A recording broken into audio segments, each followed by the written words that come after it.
Blessed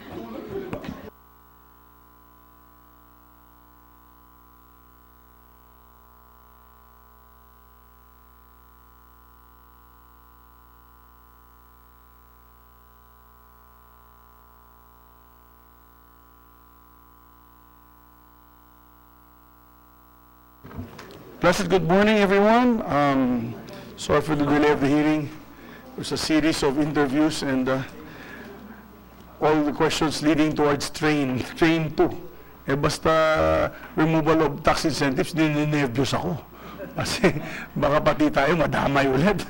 So we should always keep our guards up, especially in the co-op sector. But again, a blessed good morning to everyone. On the part of the Senate, the meeting of the Joint Congressional Oversight Committee on Cooperatives is hereby called to order. On the part of the House of Representatives, this meeting is hereby called to order. Thank you. First of all, we're having some of our members of the Oversight Committee arrive in a bit, but I'd like to recognize my co-chair, Chairman Heron, that long time no see, sir. Magkasama lang tayo last week sa Gawad Pitak. Hindi na namin sasabihin kung sino nanalo. We have a vow of secrecy. But also, Kong Ben, akong silingan sa Cagayan de Oro, and my good friend from Mindanao, as well as I would like to also ask the committee secretary, Ma'am Jingle, to acknowledge our resource persons for today's hearing before I come up with my opening statement. Ma'am Jingle. Good morning, everyone. Welcome to the Senate. From the Office of the Cabinet Secretary, Mr. Alvin Benedictes Castillo. Good morning, sir. And Ms. Jennifer Macalinaw. From the Cooperative Development Authority, we have Admin Benji S. Oliva and Admin Abad L. Santos. Good morning, sirs. From the Civil Service, we have Attorney Maria Emeline De Vera. Good morning, ma'am. And from the Department of Budget and Management, we have Ms. Consuelo Beltran. Good morning po, ma'am. From the academy, we have from the PUP Department of Cooperatives and Social Development, we have Professor Hilda San Gabriel and Professor Leonila Medina. Good morning po. From the cooperatives, we have from the Philippine Cooperative Center, we have Mr. Garibaldi Leonardo. From the CODIS Federation of Cooperatives, we have Professor Elenita Montalaba. From the Union of Legitimate Service Contracting Cooperatives, we have Mr. Robert Poblete. From Victo National, we have Mr. Jose de Tablan. And we also have former chair of the CDA, Dr. Emmanuel Sanchagel.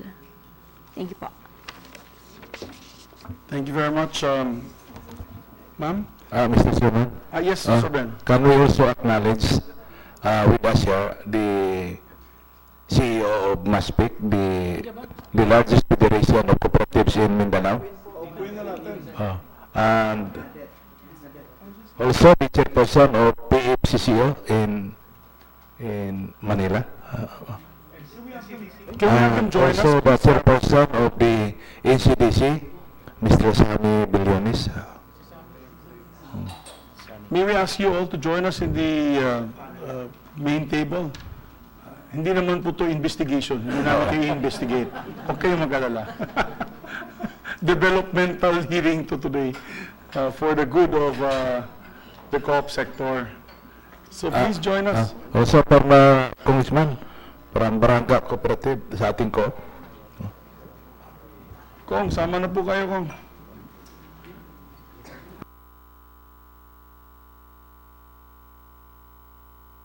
Thank you, Sir Ben. Let's have them all here. This is going to be a very interesting hearing. First of all, I'd like to greet everyone a blessed morning. Good morning, everyone. Welcome. Good morning. Maayong buntag sa tanan. Welcome to the second meeting of the Joint Congressional Oversight Committee on Cooperatives. Proceedings of this meeting will form part of the records of the Senate Committee on Cooperatives on the deliberation on Senate Bill number 309 and Senate Bill number 1341.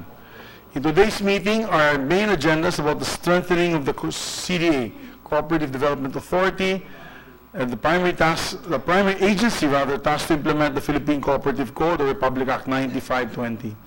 As one of the authors of the code and a staunch advocate of cooperativism in the Senate, along with many of our colleagues here from the different cooperative sector, we know that the CDA serves as the primary vehicle for the implementation of our co-op code.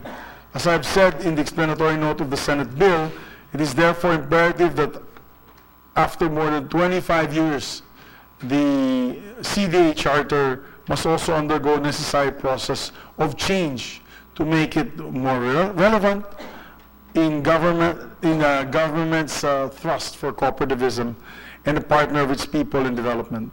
I say that it's high time that we fine-tune and upgrade the said charter in order to make it more responsive to the growing and changing demands and the needs of the cooperative sector.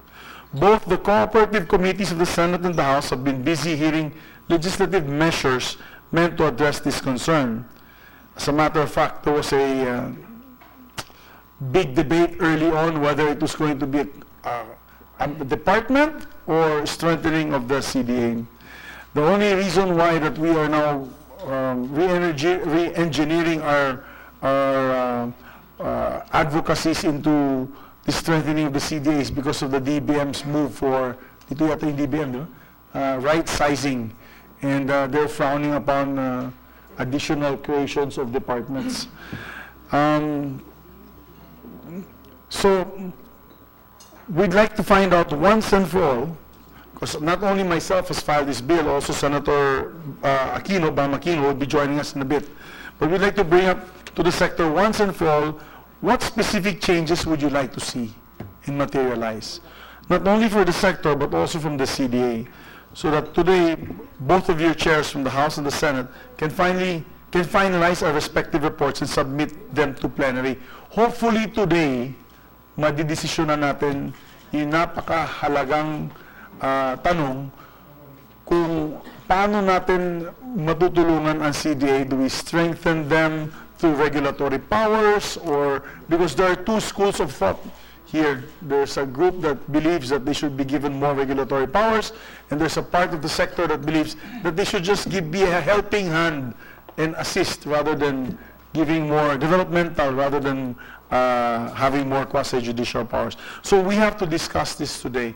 As your chairman of the committee, and hindi naman sa pagyayabang mga kapatid, ako na po yung bagong halal na majority floor leader of the Senate. So, thank you. Take this opportunity that I can help lead this measure to finalization before the end of our third regular session and our 17th Congress. Take note that we only have, binilang ko talaga, Chairman, binilang ko, we only have 63 days, less the holidays. Less the holidays that we're coming up. We have 3 holidays coming up. We have only 63 session days. Less yesterday, 62 session days left. So technically, that's only 2 months, a little bit over 2 months of work. So we have to fast track this. We have to decide as a group. We have to unify our efforts. And then we'll need the support from all sectors. Kasi mahirap yung marami tayong kaaway dito. Siyempre, pagdating sa plenaryo, lahat yan masustol kung hindi tayo united in our effort to strengthen and improve the CDA. So, with that, I would like to thank everyone for coming here today, and I'm looking for a fruitful discussion this morning and finalization of what we've been planning for the last 2 years in the 17th Congress. So, mabuhay po tayong lahat, and I'd like to now recognize our co-chair for his opening remarks. Thank you. And before we recognize, also, could I recognize my colleague, Senator, our Vice Chair, Senator Risa Ontiveros. Ma'am? Thank you, my buntag. Good morning. Sir, sorry. Maraming salamat, Senator Nix. Magandang umaga po, Senator Riza, Kong Ben. Magandang umaga po sa lahat coming from the cooperative sector. I think giving emphasis on the limited number of days that we have to fast track the formulation of this bill, of this law, there is a need for more cooperation first in the cooperative sector. So a display of more effort to cooperate is necessary para hindi na tayo masyadong matagalan dahilan sa hindi pagkakasundo ng sektor dahil ibang level pa ang hindi pagkakasundo ng mga mambabatas pagdating dyan. So, paigsiin na natin sa bahagi ng sektor.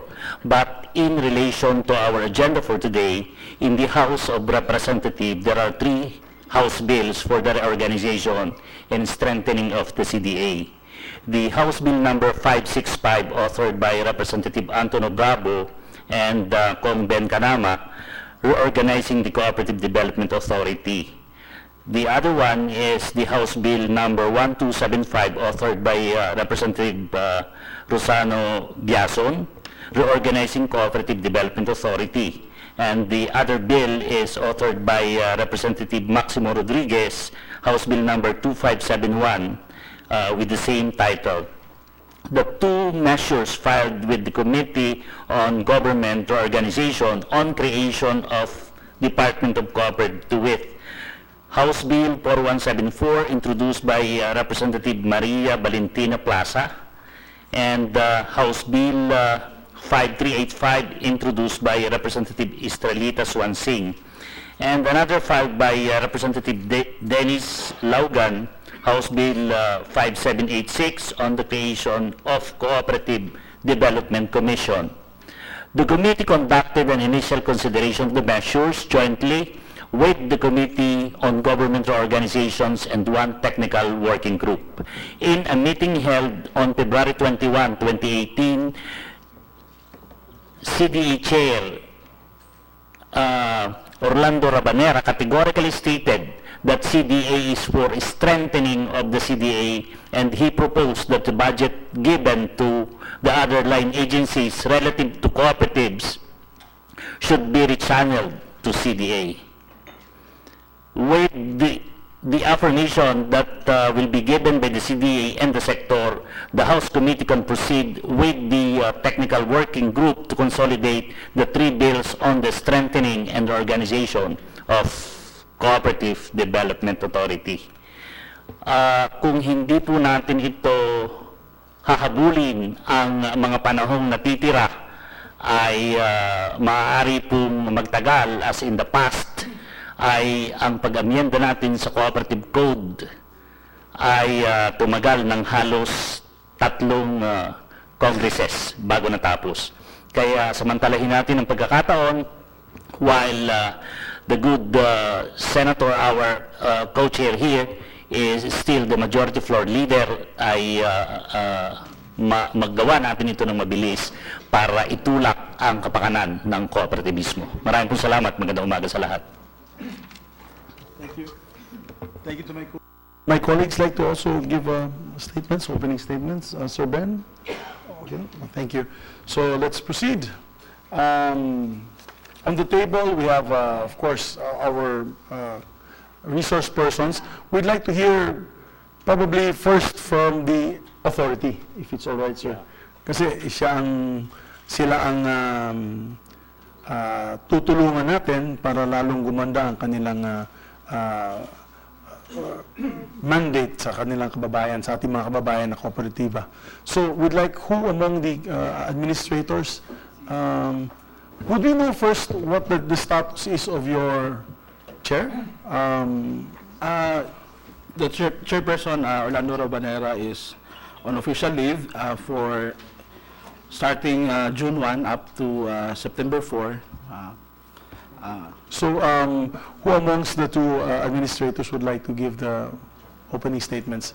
Commissioner Benji? Yes, please, sir. Thank you, Mr. Chair. Thank you, honorable members of the Joint Committee, my dear colleagues in the board, and members of the sector.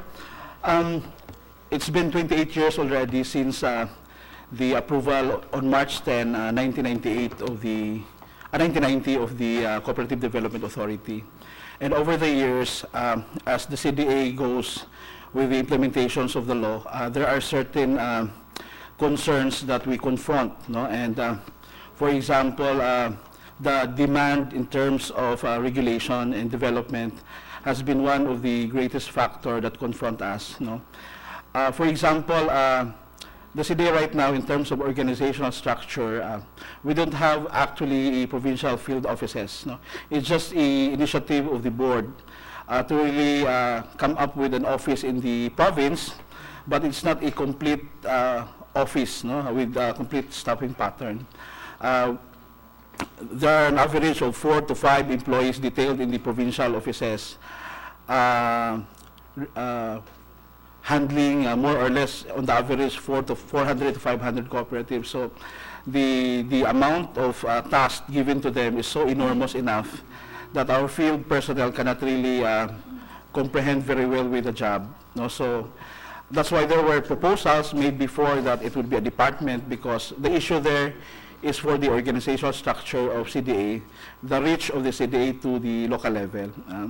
Our second concern is on the mandates given to us. No? In the developmental aspect, we want to refocus on the micro and small cooperatives that comprise 90% of our total registered cooperatives. And regulation should be given emphasis only to medium and large cooperatives. So that's our direction as an agency. And as far as development is concerned, CDA is only limited to the technical assistance that we provide.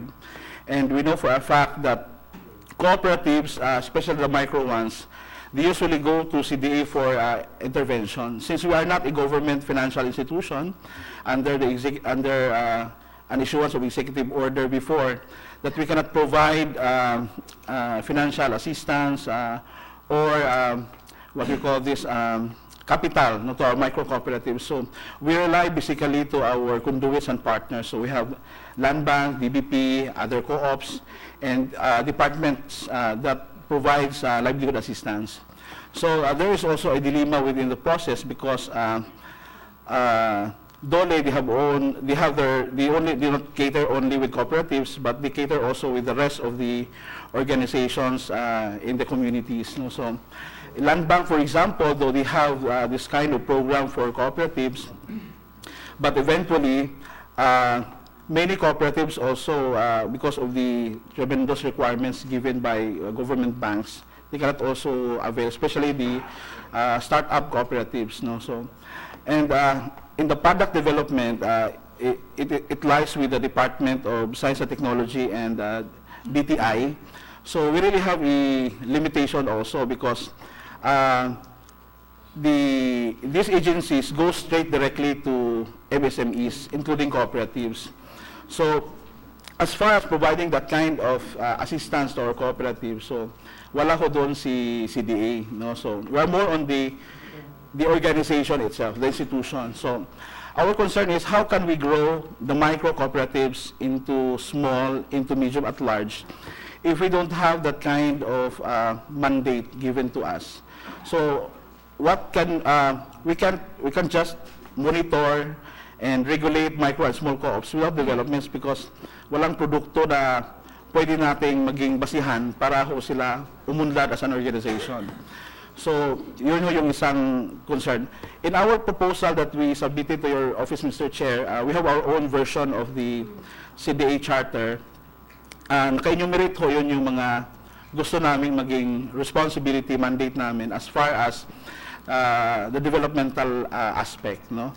On the regulation aspect, Mr. Chair, we would like to highlight yung quasi-judicial power ng agency, because in instances wherein there are instances that we need to discipline yung mga co-op leaders because of yung mga nawawalang pera sa co-op, mga mismanagement.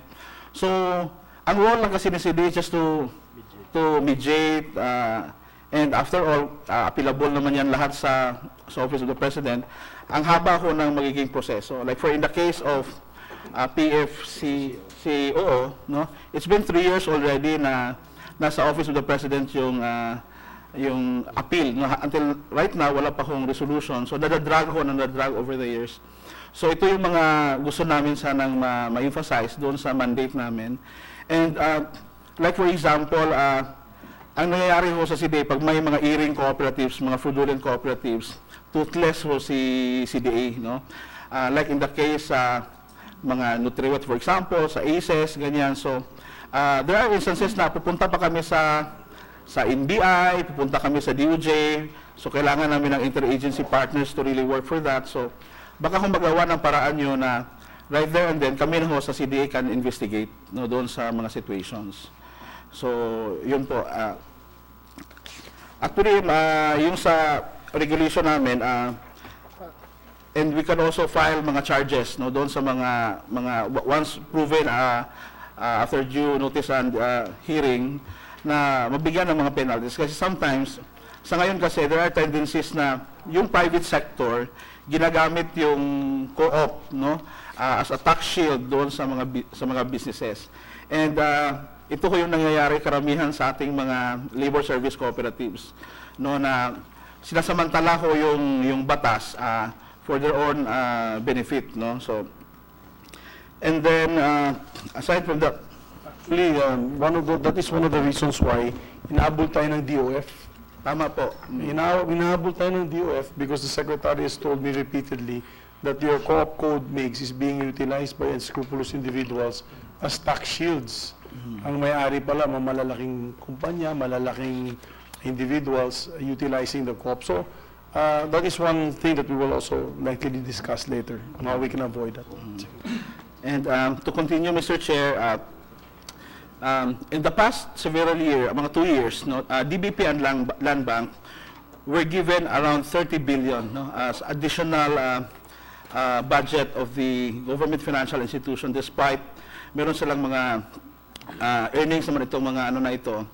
And then we foresee that in the next years to come, 10 years, 20 years, 30 years, these government banks might be a competitor to the cooperative. No? So, we wish sana na it's either the CDA or the sector should have a voting membership no, in the government boards of Land Bank and DBP to advance cooperative development. No? So, like what the agrarian cooperatives, agrarian reform beneficiaries, the ERCs, they're represented in the board. And compared to the number of cooperatives that we have right now, mas marami ho yung co-op na dapat siguro makapag-benefit if we have a membership in the governing boards. No? Another one is yung CDA representation sa regional development councils because we are not a voting member.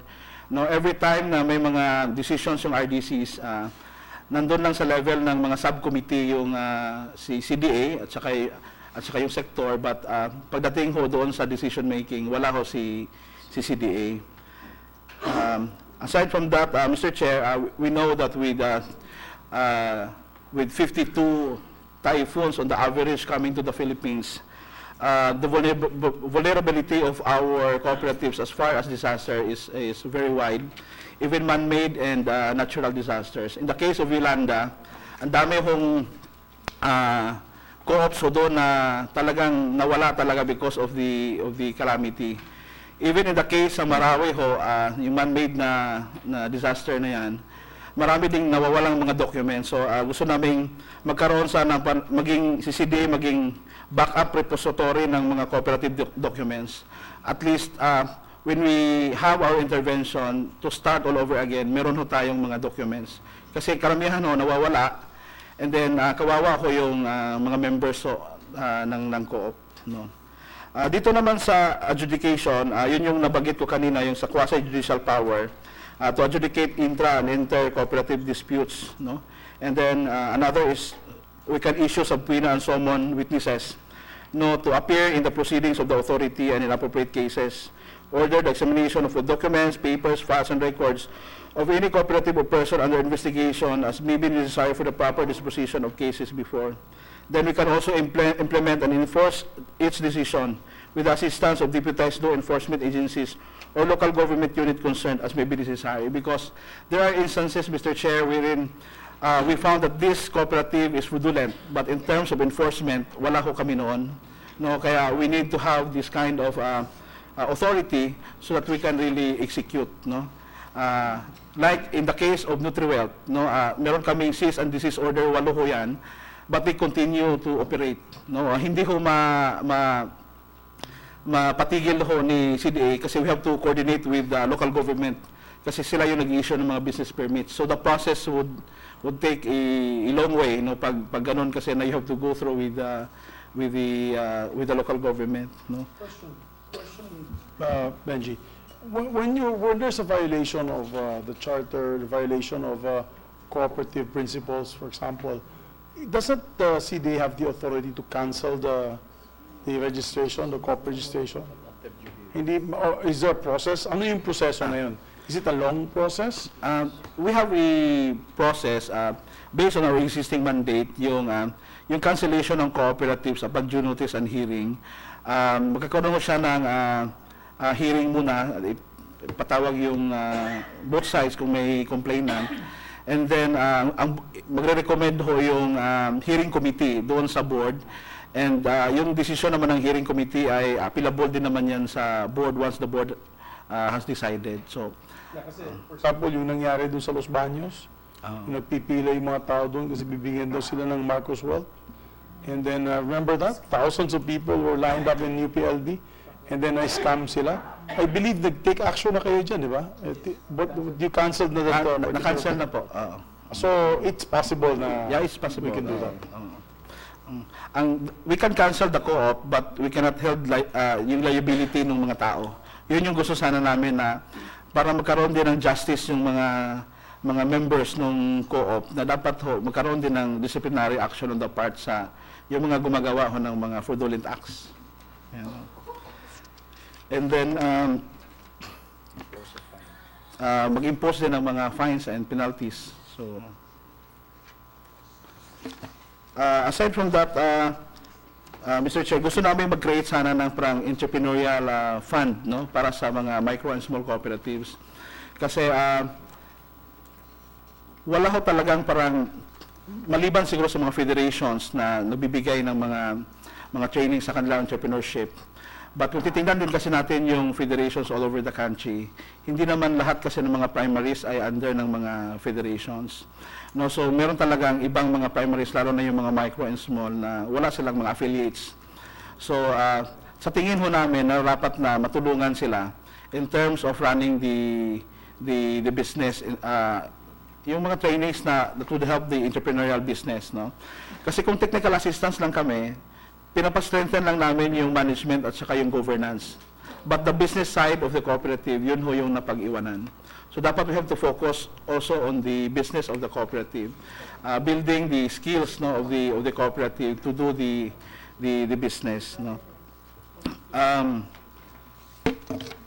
Aside from that, Mr. Chair, nakikita ko namin yung role ng, kung magkaroon sana ng parang Cooperative Development Academy, no, kasi sa ngayon kasi nabanggit ko kanina nga, we believe naman sa federations na nagagawan nila nilang paraan yung mga trainings kasi. But hindi kasi lahat kasi ay naka-affiliate sa mga federations, no. So ang magiging role kasi sa tingin namin yung Cooperative Development Academy ay matulungan yung mga micro and small, no. Kasi sa ngayon, in terms of governance practices ng board, no, I'm not so sure if meron talagang nag-advocate, no, sa mga federations, sa mga hindi nila affiliates doon sa mga primary cooperatives. So ito yung kung ina-address ho natin na matulungan sila. So karamihan sa mga micro cooperatives ho natin that comprise 80%, wala ho yung masyadong formal na mga trainings or mga technical trainings na binibigay sa kanila. So si Cooperative Development Academy, siya yung gagawa ko ng mga modules, mga ganung bagay, na magiging partner din niya yung mga federations. So kung ano yung hindi reach ng federations, siya yung magiging trabaho ni Cooperative Development Academy doon sa training component. Meron tayong mga accredited external training providers sa ngayon, Mr. Chair. Ang problema naman kasi may mga fees, no? So may mga fees. So ito din yung mga karamihang reklamo ng mga micro and small cooperatives na every time na may mga trainings, they are imposed with fees, no. So yung mga ganon, and excessive pa yung iba. So hindi rin na namomonitor na rin ng CDA yung ibang mga programs na ginagawa o mga trainings na ginagawa, no. So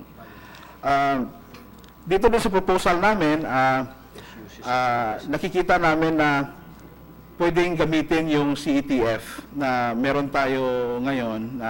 Kasi yung mga hindi affiliate ho ng federations, they are still required to come up with the CTF.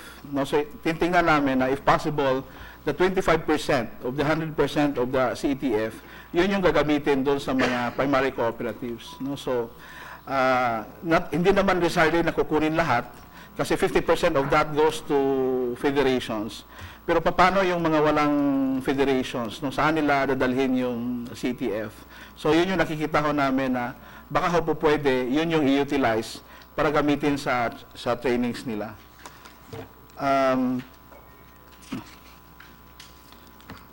Isa din nakita ho namin, Mr. Chair, is, nabagit ko kanina yung sa disaster, halos karamihan ng mga ahensya mayroong parang quick response fund, may disaster risk management fund, pero kami ho sa CDA wala ho. No? So in the case ho sa Yolanda, nakakalungkot mong sabihin na when the cooperatives in Region 8 requested sa CDA sa mga tulong na so dinidribble-dribble tayo sa lahat ng ahensya ng gobyerno. So pag sabing kapital, you go to Land Bank, pag infrastructure, you go to DPWH, so kung saan.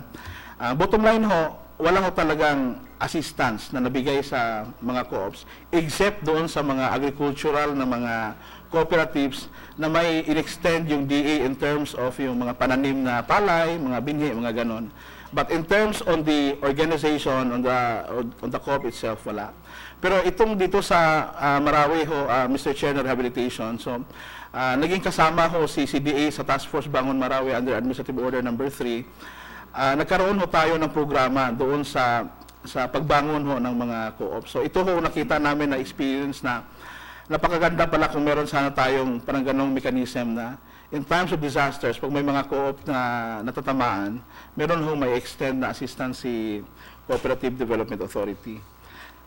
Nabanggit ko na yung sa structure and staffing patterns. Doon naman sa board mismo, no, sa board, na yung governing board ho ng CDA, napakalaki ho ng trabaho. No? Yung accountability ho, napakalaki. Ako, for example, as a member of the board, ang oversight ko po ay housing, laboratory co-ops, budget and finance. No? So, sa aspect lang ng budget and finance, hindi ho talaga maaaring part-time lang ang magiging member ng board. Kasi you have to attend really to the budget preparations.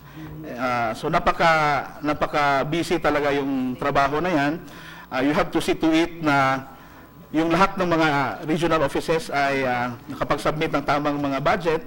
No? Kasi yung budget ho, yun yung nagiging lifeblood ho ng CDA. Hanggang ngayon ho, ang dami pa hong reklamo sa amin, yung mga field personnel. Sa housing pa lang, ang dami hong mga shelter agencies na partner ho natin. Nandyan si Social Housing Finance Corporation para doon sa mga persons na nasa endangered zones, no, na with the ILG po ito. Binigyan sila before nung previous years ng 9 billion, conduit ho doon si CDA. Doon pa lang mawiwindang na ho yung administrator sa trabaho, sa dami ng trabaho. Ilang hong housing cooperatives ang tinatayo sa Metro Manila for that, no? Meron kaming mga problema din ng mga co-ops, no? So yung mechanism nga natin sa cooperative code, yung GMEC, no, mas na-busy ho kami ngayon doon sa mga programs ng mga shelter agencies kasi si Pag-ibig mismo, nandun na siya sa group loan program, pupunta na siya sa co-op. No, si SHAPSI, meron siyang activity na existing. Si NHA, meron din siyang housing. So, sa housing pa lang, ang dami mo nang trabahuin. And the responsibility at hand ay napakadami na hindi siya pwedeng magiging part-time sa tingin ho namin sa CDA. Dapat ho full-time para magkaroon ho ng accountability. Yun yung sa pananaw namin. Like for example, PUV modernization under Administrator Abad Santos. Kamitin lang nila sa director ng DOTR kahapon sa Clark. Ang dami hong issues dyan na sa transport co-op. Na sometimes yung mga transport organizations matatayo lang ng co-op, hindi dahil gusto nilang co-op, kundi magkaroon lang ng franchise. No, so if titingnan mo yung bureaucracy ngayon na meron kami sa structure ng CDA, ilan lang ho ang legal ho namin? Five lawyers, no? Imagine that, no? So, napakaliit ho na ahensya dealing with enormous and gigantic task na ginagawa ho namin ngayon. With limited budget and personnel, napakahirap ho talaga. So, kaya ho, ito hong nilagay ho namin sa version namin, ito ho ay actual ho na accounts and experience ni CDA sa trabaho. No, kahit dito sa board namin na transition, nilagay namin na dapat hindi mo napalitan yung member ng board until such time na wala pang na-appoint. Kasi mauubos ho yung members ng board at mapaparalyze ho yung CDA. No? Like for example, nag-end yung term ni Administrator Eloy Castillo noong June 13. Until right now, wala pa hong pumalit. So, ang dami hong oversight na hinawakan niya, co-op banks, agriculture, agrarian, and so on and so forth. So, yun ho, nag-multitasking ho kami sa board ngayon kung ilan kami ang naiiwan. And then, si Admin Ched, mag-i-end na rin ang term, so wala pang kahapon, no? So, yung mga credit and savings ko sa kanya naman. So, ang laki ho ng vacuum, no? Kaya ho, ang proposal namin, until such time sana na magkaroon ng bagong appointee para maganda din yung transition at may turn over yung ano. Pangalawa ho, yung board ho, para ho kaming, yung consultative mechanism ho namin, yung mga oversight, nagkakandak ho yan ng mga hearings. And doon sa hearings ho, nagbibigay din yan ng committee report. Doon sa committee report, doon ho, pinapakita ko ano yung findings and recommendations. So, meron ho yang, hindi lang ho yan board meeting, kundi may mga committee hearings. The more na kailangan talaga ng full-time ho, yung trabaho ng member ng board. Especially right now na kung matuloy at madagdag yung quasi-judicial powers, the more talaga na full-time yung board. Yun lang naman, Mr. Chair. Some questions lang.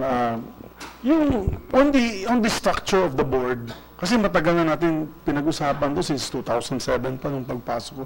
Yung structure ng board, marami kasing grupo, iba-ibang grupo kasi naghihiling na instead of what it is now, to make it more responsive in terms of area, area representation. Diba? May board members that are in charge of Luzon, Visayas, Mindanao, and then Sectoral. What about the idea of that idea na gawin nga kayo? Kasi alam ko, overwork na kayo. But what if we create a structure na nakatuto kayo, let's say administrators, members of the board are focusing on island groups, let's say Luzon, Visayas, NCR, and Mindanao. And then, under the board, there will be bureau directors heading the clusters. I don't know, I'm thinking about the idea, heading the clusters, let's say, Garner from Cooperatives, Agriculture Cooperatives, Bureau 1, Bureau 2, Bureau 3. Para kayo, nakatuto kayo sa island areas ninyo. For example, Luzon. Para pag may tanong ako dito, ba't itong Luzon Cooperative sa La Union o ano is failing, one of the members of the board can react and because he's in charge of that particular area. And then we have bureau directors in charge of their particular sectors.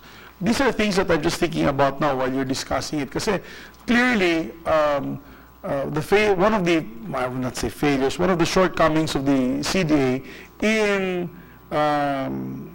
handling particular controversies, instances of need by the cooperatives is, number one, the lack of manpower, number two, the overburdensome tasks that each one of you have. Narinig ko yung mga setup din niya, parang feeling ko, pati ako na nahihirapan din. Kasi imagine if one, as you mentioned, the one who just retired or who resigned, had how many clusters under him? 4 clusters. That translates to thousands of cooperatives per cluster. So parang mind-boggling paano nyo maayos yun. Kailangan talaga natin ayusin ito, Congressman. And I would like to get ideas from our congressional leaders. Of course, next step is to ask the stakeholders. No? Kasi narinig na natin yung side ng CDA. The next step is to ask also the stakeholders and the congressmen how we can improve it. With our ideas, we have to put in good ideas on the table para lalong gumanda ang sitwasyon. Any more, would you like to... One point na lang, Mr. Chair. Doon sa governing board, binigyan namin ng emphasis na magkaroon sana ng gender equality doon na if possible doon sa existing namin, kung 6 yung members ng board with the presiding officer, maging 3 sana yung lalaki, 3 yung babae, kasi in our present case, isa lang ho yung babae namin. No, so I just want to inform also the board na si CDA po is the only cooperative agency in ASEAN na nakapag-mainstream na ho ng gender and development doon ho sa mga cooperatives. Kaya wala na ho kaming chairman ngayon, kundi chairperson na po. Ayun yung language namin ngayon sa CDA. Very good. Very natutuwa yung aking colleague si Senator Risa. Okay, Chair. The way I look at it is that doon sa sinasabi ni Chairman Oliva ay talagang nakakalula sa kanyang mga ikinuwento kung ano ang dapat gawin ni CDA sa kasalukuyan. Kung akin bagang ikukumpara ito ay parang isang bata na binigyan mo ng isang malaking sapatos. No? Masyadong malaki ang sapatos para mag-fit ang paa ng bata. Na ang gusto natin ngayon gawin ay palakihin yung paa. Ganun ba ang aking nakikita? Palakihin yung paa sa kung paanong paraan, hindi ko alam. Maghihintay ba tayo ng panahon para lumaki ang paa upang magkasa doon sa sapatos? O kaya subukan nating tabasan yung sapatos. O palitan ng sapatos na magkakasa doon sa bata.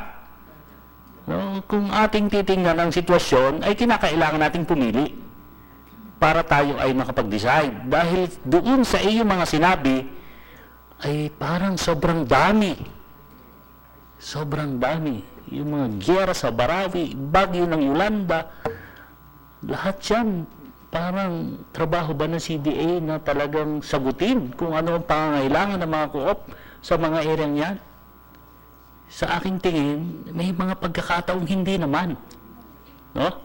Take for example, kapag tinignan natin yung pag-educate doon sa mga nag-o-organize ng mga co-op. Di ba? Baka naman po pwedeng hindi CDA yun. Baka iset na lang ng policy ng CDA to the board that the federations, unions is required, no, to accommodate this starting cooperatives to train them. Bakit kayo? Pwede naman hindi kayo. Diba? I mean, this is just an idea that baka naman kaya ganun, masyado kayong gustong tumulong. Alam mo minsan, pag ang tao excited, gustong gawin lahat, na hindi na nakitang meron pa palang ibang pwedeng tumulong sa kanya. So, I mean, that's an option that we can look into para mas maging epektibo ang ahensya. No, kasi nga, given the limitations that we have, the budget, the number of personnel that we have, talagang baka nga hindi natin kakayanin yan. No? So, tingnan natin.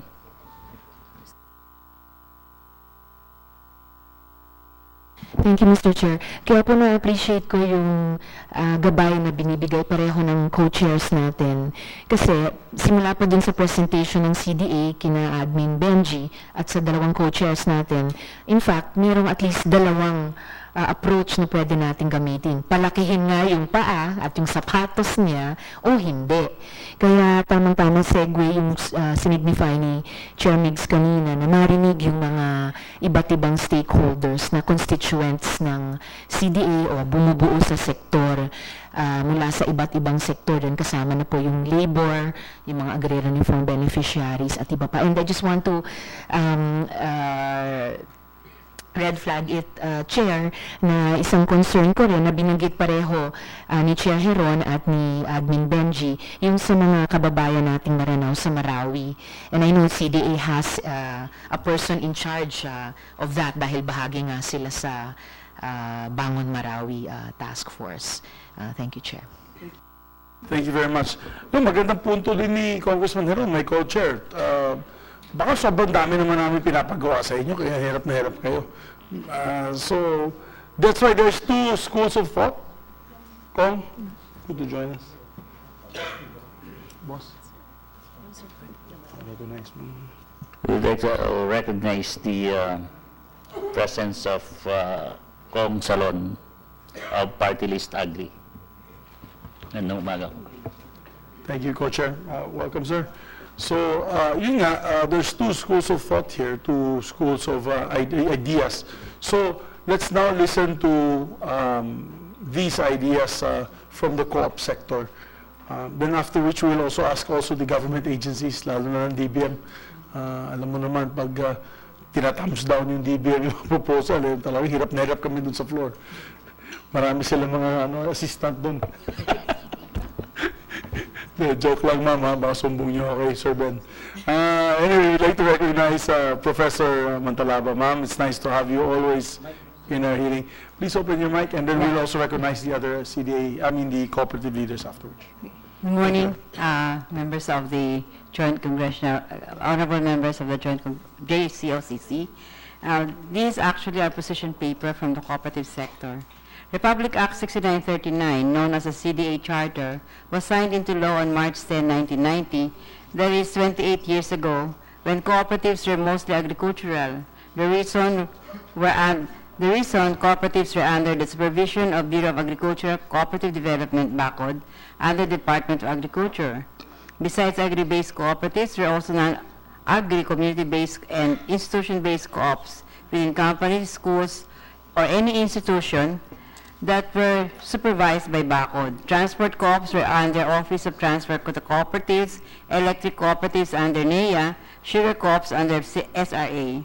The cooperative movement welcomed the creation of the Cooperative Development Authority, under which all types and categories of cooperatives must be registered.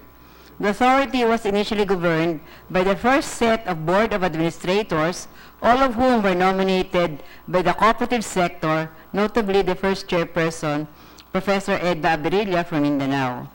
The members of the BOA come and go, but many of them were not from the cooperative sector. The interests of the cooperative sector were sometimes set aside. Programs for cooperative development may not have been addressed or prioritized. Some cooperative organizations right now are ahead of the authority in terms of development. Now, the function of CDA actually consists of developmental and somehow regulatory in terms of the issuance of memorandum issuance of guidelines and other performance standards, and non-compliance will be a reason for the issuance of notice of non-compliance, and we consider this as a regulatory function of CDA. With these premises, we fully support the Senate Bill 305 to reorganize and strengthen the Cooperative Development Authority. Now, in our support for this bill, the cooperative sector, consisting of cooperative leaders from primary cooperatives, secondary, and tertiary cooperatives, met 3 times, 1 in June, then 2 in July. Okay, and we actually we drafted a substitute bill on the Act Organizing Cooperative Development Authority. However, there are certain provisions of the bill that we would like to amend for consideration of the JCOCC. 1. Section 4. Section 4 on powers, functions, and responsibilities. On the development function of CDA, paragraph A, exercise supervision and jurisdiction over all types of categories of cooperatives registered with the authority be deleted. The context of this paragraph is almost the same as paragraphs J and K. On paragraphs D, E, F, and G, instead of in consultation with the cooperative sector, we propose in partnership with the cooperative unions, federations, and the academe. The cooperative sector, represented by unions and federation and the academe, will have a big role in the development work of CDA, thereby reducing other work or other tasks of CDA. So this will be, actually, there will be a partnership between the cooperative sector and the CDA. So these are section 4 on the comprehensive, formulate, adopt, and implement in partnership with cooperative unions and federations, the the academe, integrated and comprehensive plans and programs on cooperative development, and so forth. On letter E, formulate, adopt, and implement in a manner consistent with Section 15 and in partnership, again, with cooperative unions and federations and the academe, a standard of training for cooperatives officers and members. And letter F, formulate, adopt, establish a partnership mechanism with the cooperative unions and federations and the academe in order to provide the cooperative sector a system for maximum participation in matters of government plans projects related to cooperative. Now, the cooperative union federations and the academe shall undertake the organization, streamlining, and rationalization of an apex body, which the cooperative sector and CDA would like to have right now. There are actually hearings on the creation of an apex body representing. Ma'am Ellen, do you have copies of that so that we can... Yes, we have copies. The position paper. Can you please provide us? Can you please provide the committee of the copy of those? Naku, I have limited copies.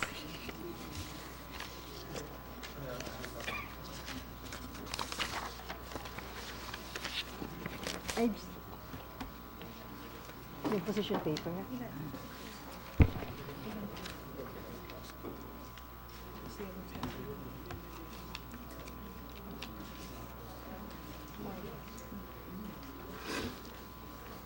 May I continue? Good. Okay. The authority, in partnership with cooperative unions, federations, the academe, shall promulgate the guidelines for the implementation of the partnership mechanism.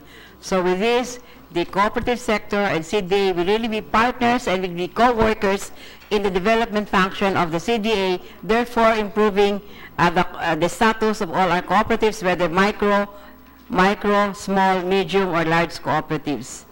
Now, I'd like to amend paragraph J.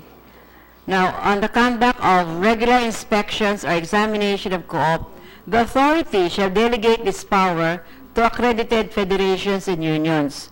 Now, supervision and examination inspection can be a function of the federation and union to assist the authority with this particular function. Because there are several cooperatives, about 14,000 cooperatives that are registered and operating, but only 40% or 60% are reporting. So there should be a regular inspection or examination of these cooperatives so we'll know what are their status right at the present time. So instead of the CDA doing this function, now they can delegate this function to unions and federations. Amend paragraph K. Compel the cooperative to call for a special general or representative assembly as deemed necessary under the supervision of their respective cooperative federations and unions. It will no longer be supervised by CDA. Of course, they will be there, but the supervision will be undertaken by the respective federations or unions, subject to the criteria or conditions to be defined in the implementing rules issued for this purpose. And we'd like to have these functions added. Now, to process the data information from the financial and social audit reports, to create a data bank on cooperatives, since this is actually a problem for all of us. This is our problem because we don't have actually data, correct data on the cooperatives. Okay. Now, another function to be added will be on the partnership of CDA with local government units to coordinate with provincial, municipal, or city cooperative development offices to assist the authority in performing its monitoring and supervision functions over cooperatives under the jurisdiction of said local government units. The local government code provides that a CDO, or Cooperative Development Office, be created under its local government unit, and they will actually provide assistance to cooperatives. So in this way, CDOs can be a partner of CDA as far as monitoring and supervision is concerned, thus reducing again, having a lesser task on the part of CDA. Only it will be a coordination work between CDA and CDO. On Board of Directors, Section 5, Board of Directors. It is proposed that the Board of Directors shall be composed of a chairperson and 8 members of the Board of Directors, all of whom shall be chosen among the nominees of the cooperative unions and federations, with 1 director from each of the following representing a cluster of cooperatives. We'd like to have a cluster of cooperatives, and there will be 1 director from each cluster. It will no longer be an island representation, island group representation, but it will be cluster representation. So these are the clusters. A, credit cooperatives and financial services. Banking and B, banking insurance. C, consumers, marketing, producers, and logistics. D, service, health, housing, worker, and labor service. E will be education, advocacy. F will be agri-agri-aqua, which will include farmers, dairy, and fishermen cooperatives. Utilities, electric cooperatives, water and communication cooperatives. Transport, sea and land cooperatives. We'd like to have this cluster. We actually group this according to the types of cooperatives under RA 9520. There are actually about 22 types of cooperatives already, so we clustered them into 8. Now, they are actually related with one another. Okay. Now, with their representation, the BOD can actually, the BOD representing a cluster, the BOD can actually address the concern of each cluster that they represent. The chairperson and members of the BOD be appointed from the list submitted by the nominating committee created for this purpose and shall serve on a part-time basis for a term of 6 years without reappointment.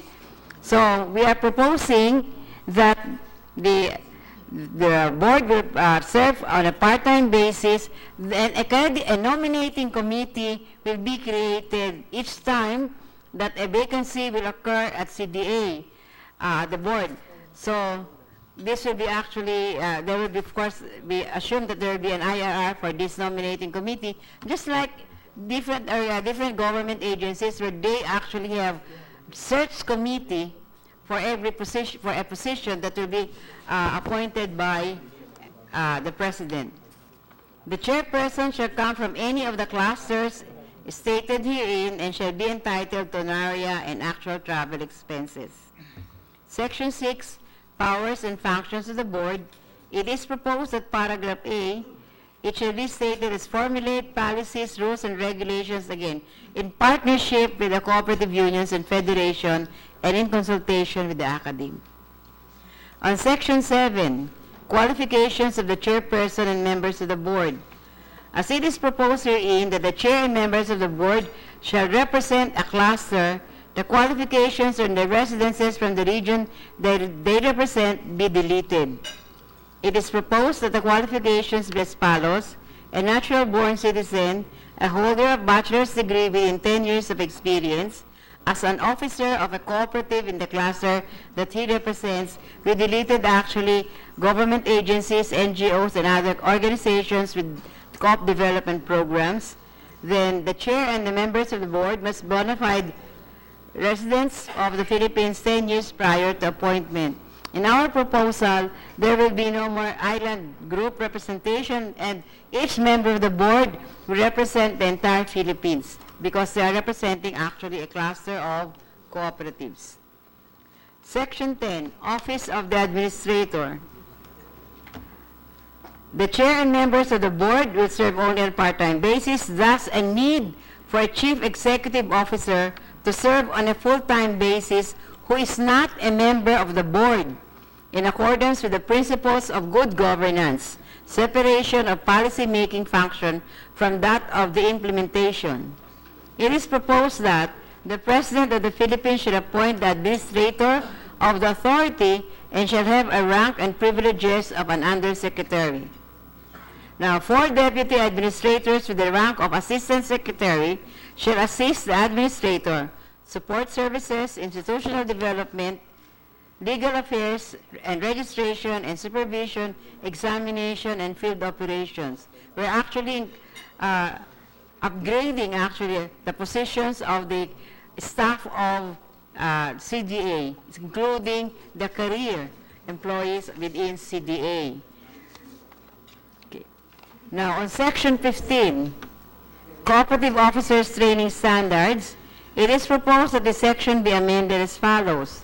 The authority, in partnership with the cooperative unions and federations and the academe and other learning and training institutions, shall formulate a standard of training requirements for cooperative officers and members and ensure compliance thereof. The other paragraphs of this section are actually transferred to Section 16. And Section 16 is also on education. Cooperatives in the education system, my favorite.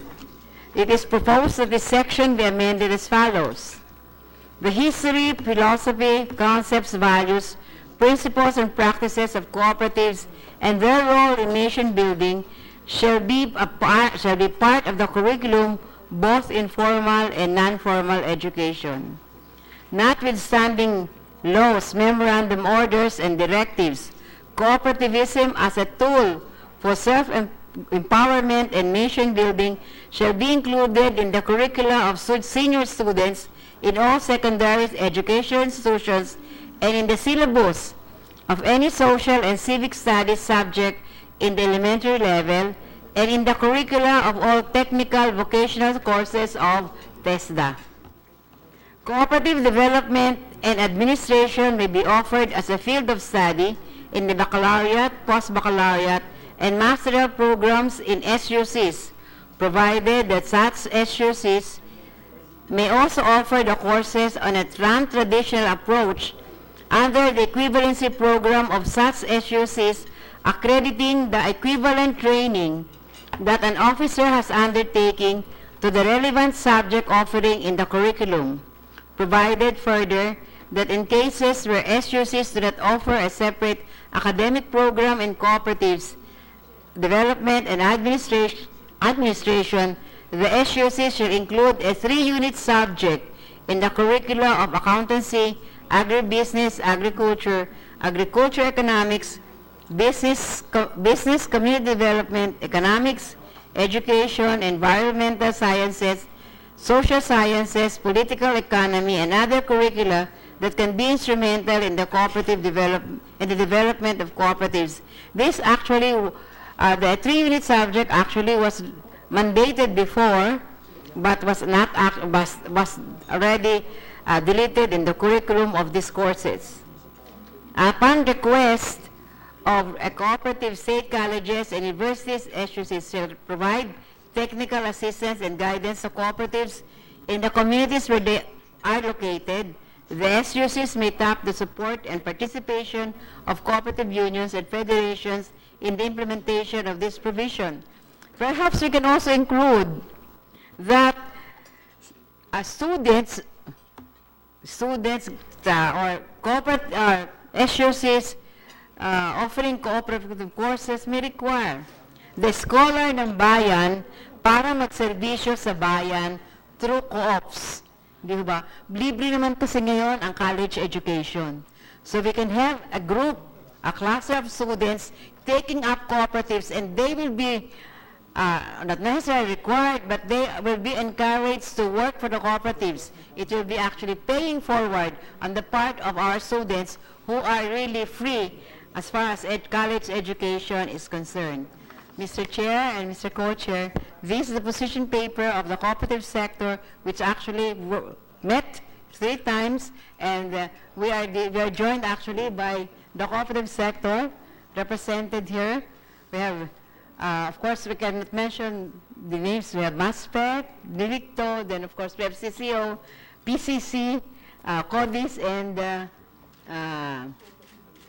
PCF. Then we have also the ULSC, then NCDC, then of course the chair. Then of course, if I cannot mention the primary cooperatives at the back. So these are all the cooperative What about leaders. NAPCO? Huh? NAPCO. Actually, NAPCO participated in one of our consultation meetings.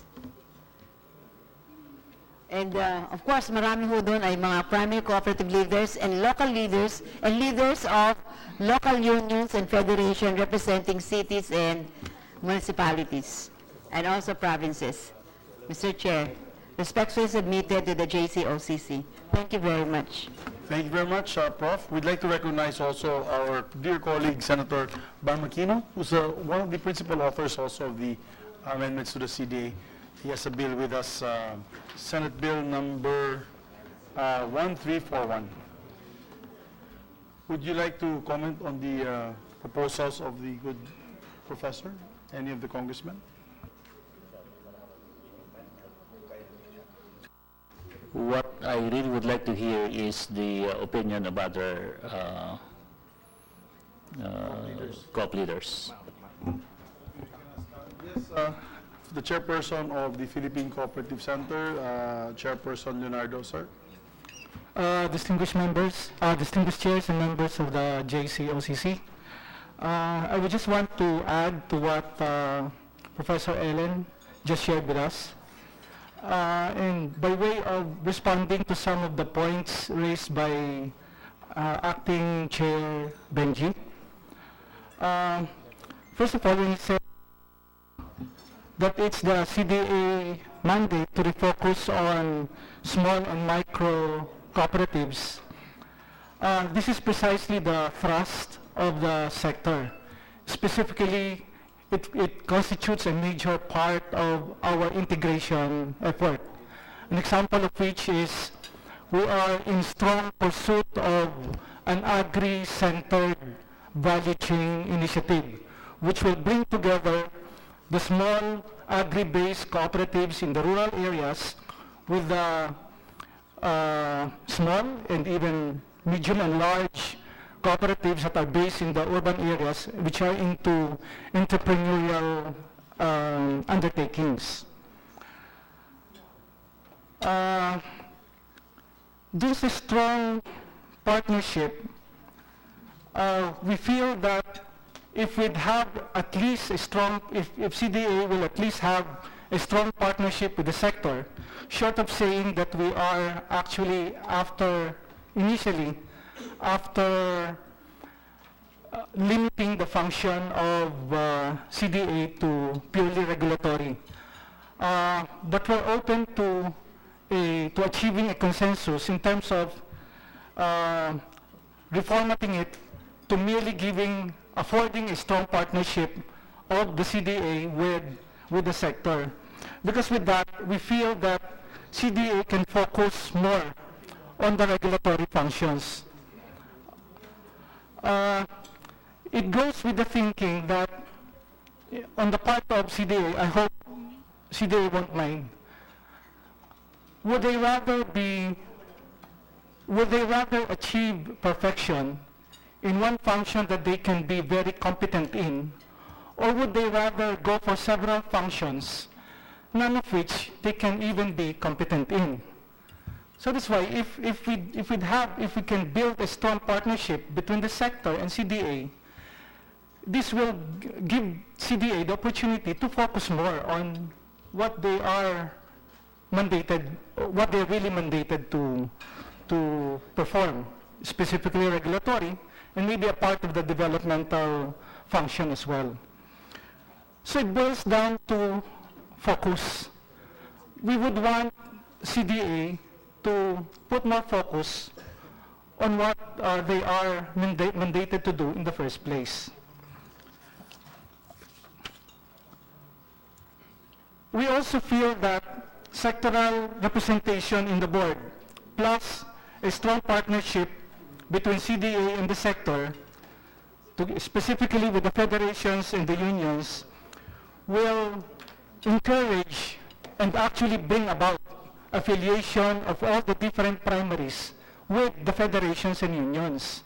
Because if we can bring all the federations and unions into the mainstream, the primaries will have no other choice but to affiliate themselves with any of these federations and unions. We also feel that yung issue na sinabi ni Admin Benji kanina, yung filling up of board seats, we feel that this can be facilitated all the more if we can go sectoral on the representation, and especially so if the sectoral representatives will go through a nominating committee. So mas mapapacilitate yung process, di ba? If anyone who will fill up a vacancy in the board will come from a sector and will go through a nominating committee. We feel that it will facilitate the entire process of filling up board seats. And then, one last item at this point, dun sa academy, it also goes with focus eh. It also goes with the issue on focus. Is CDA really mandated to engage in the establishment of an academy? For the committee's information, the sector is already trying to put up an institute of co-op governance and management. Maybe not physically, but we would want to bring together all the different efforts of the different unions and federations that are engaged in training activities. Kasi minsan ang nangyayari, for practically the same modules, may magko-conduct sa Luzon, may another federation or union conducting the same set of modules in Visayas, in Mindanao. So bakit hindi na lang kami mag-usap-usap? Let's standardize the modules and then let's agree. Who will conduct this set of modules in Visayas? Who will do the same in Luzon? So it's just a matter of us talking to each other to facilitate things. Mr. Leonardo, so I already filed the draft, which is the CDA draft, no? But yesterday, nag-usap rin tayo on some changes that you wanted to see. Gusto ko lang po maging malinaw po sa mga legislators. Nung sinabi ho ninyo na yung CDA dapat mag-focus sa regulation at hindi sa development, ano ho yung ibig yung sabihin exactly? Para lang po maintindihan rin po namin lahat yung... Because this is a fundamental shift na currently, the CDA is both regulation and development. But I think your suggestion coming from our meeting yesterday was for CDA to focus on regulation and for the sector to be empowered to do more on the development side. Yes. So in practical terms, ano po yung sa inyong imagination, ano po yung mag-iiba sa mga functions po ng CDA? Senator Bam, kasi ganito eh, like, yung proposal ng sector, if I may, at this point, speak for the sector. Right now naman, napag-uusapan ng lahat ng mga suggestions eh. Yes, So, yes. it's just free-flowing, no? We haven't really decided on anything. So, hindi na ho kailangan magpaalam kasi usaping ano naman ho to. We're all sharing our ideas. Specifically in the light of cases like that which was cited earlier by Admin Benji, yung Nutri-Wealth. Halimbawa lang, kung nakapag-focus lang halimbawa ang CDA on a case like Nutri-Wealth, baka hindi naman ganun katagal umabot. Nasabi nga ni Admin Benji kanina, medyo it took a while before the cease and desist order was issued by the CDA. Ang point ko lang, if right there and then, kung nakapag-focus na, it could have been arrested early on. So that's just a case in point. Things like registration of cooperatives. Minsan, you'd see certain areas where there's an overwhelming number of cooperatives, in effect, competing, pardon the word, with each other. So if we could sort of rationalize the structure, and if this can be translated in terms of regulation, specifically on the part of CDA, maybe we can avoid such instances where you see, halimbawa, at one extreme, the same building being occupied by 2 or 3 cooperatives. Mr. Chair, Go ahead, sir. can this representation be educated in terms of, what are you talking about, Nutri-Wealth? I'm not aware of. Kasi you're going to specifics and into policy directions, so para po maintindihan, at least for my education po.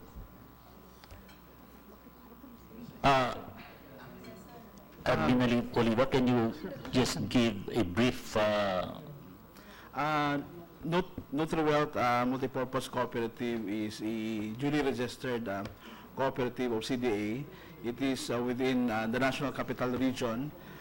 The purpose of their business actually is meron silang to produce yung mga health products, something, and when they amended also their ECBL, they include also credit services.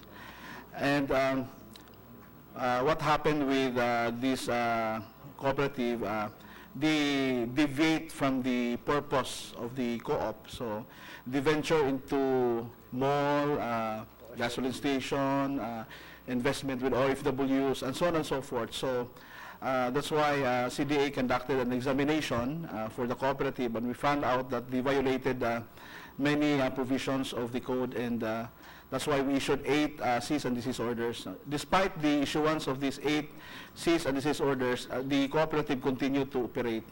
So that's why the CDA board decided to come up with a hearing committee for the cancellation of the registration. So there's an ongoing hearing right now with the said cooperative, Mr. Chair. Okay, thank you. Yes, Mr. Chairman. So, yung tanong rin ho kasi kanina, can we be specific? Pag sinabi yung regulation, ano yung ibig yung sabihin? Pag sinabi yung developmental, ano po yung ibig yung sabihin? So, for example, itong pagmamanage ng mga pasaway na co-op, yun ho, gusto nyo sa CDA po yun, no? Thereby, parang quasi-judicial po yung role nila, no? Nag-hear ng mga pasaway, and at the same time, they register the new ones, no? Pag sinabi niyo yung developmental, ano sa mga functions po ng CDA yung nakikita ho ninyo dapat binibigay na po sa iba? What specifically? Specifically yung strategic directions for the sector. I think we from the sector would know better where the sector should be headed. With all due respect to CDA, of course. In the first place, we're not entirely cutting off CDA from developmental participation. In fact, we're only seeking a strong partnership between the sector and CDA rather than a mere consultative relationship between us. But in terms of knowing where we should go as a sector, I feel, for one, that it's the sector that should really take the lead. No, okay, so I just want to go to specifics, sir, no? Kasi definitely, the sector nag-meet naman ho kayo, di ba? And that's why may mga PCC and bigger groups, and di-discuss ninyo ano ba yung mga areas na dapat mas punuan natin, ano ba yung mga lugar na mas punuan natin. That's currently being done, no? But pag sinabi ho natin na mas ibibigay sa sektor, ano ho yung magiging epekto nun sa CDA, for example? Because you can also do that on your own, di ba? Kasi sabi nga Senator ni Admin Benji, parang ang dami nilang ginagawa. Yes. So ano ho sa mga ginagawa nila, yung kunyari masunod po itong pagkaklaro ng mga rules, ano yung hindi na nila gagawin? Hindi na ba sila mag-seminar? Hindi na ho sila, I mean, can we be specific lang para lang maintindihan po namin ng mas maganda? Siguro nga, specifically in seminars, if they can sort of refrain from the training of seminars can be sectoral already. Yes. Okay. Sa pondo po, may pinag-uusapan ho ba natin dito yung funding mula sa government, sa GAA, or it's not about funding, it's about functions? It's about functions. Okay. May we ask Ms. Admin Oliva to comment? Kasi I think the only big difference talaga in the drafts is yung galing ho sa PCC is really the focusing of functions. No? palagay po ng CDA po dito?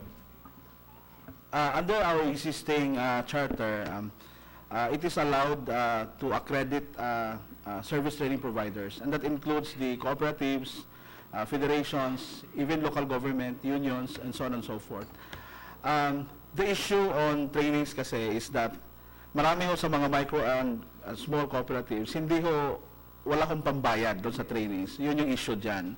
Kaya ho nga, nagpropose kami na magkaroon ng Cooperative Development Academy para yun yung mag-address ng issue. No? So, sabi ko nga kanina, ilan ba ang affiliates ngayon ng mga federations all over the country?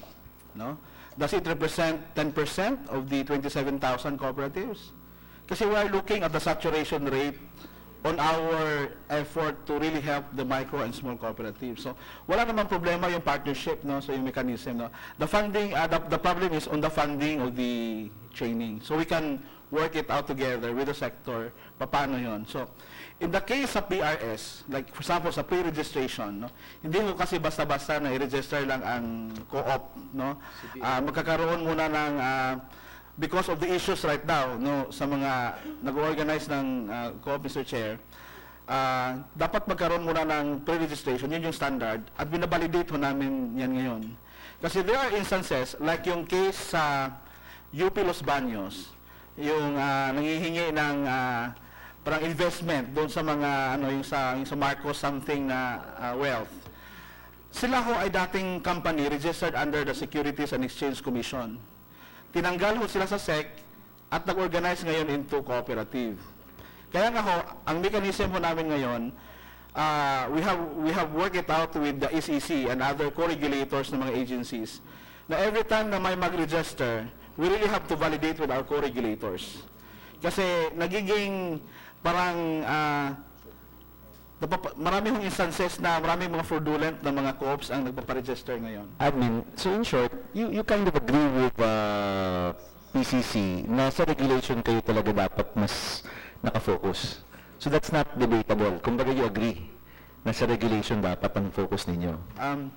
On our, yung parang strategic direction ni CDA, pagdating ho sa apat ho na categories ng co-op, yung emphasis namin for developmental nandun sa micro and small.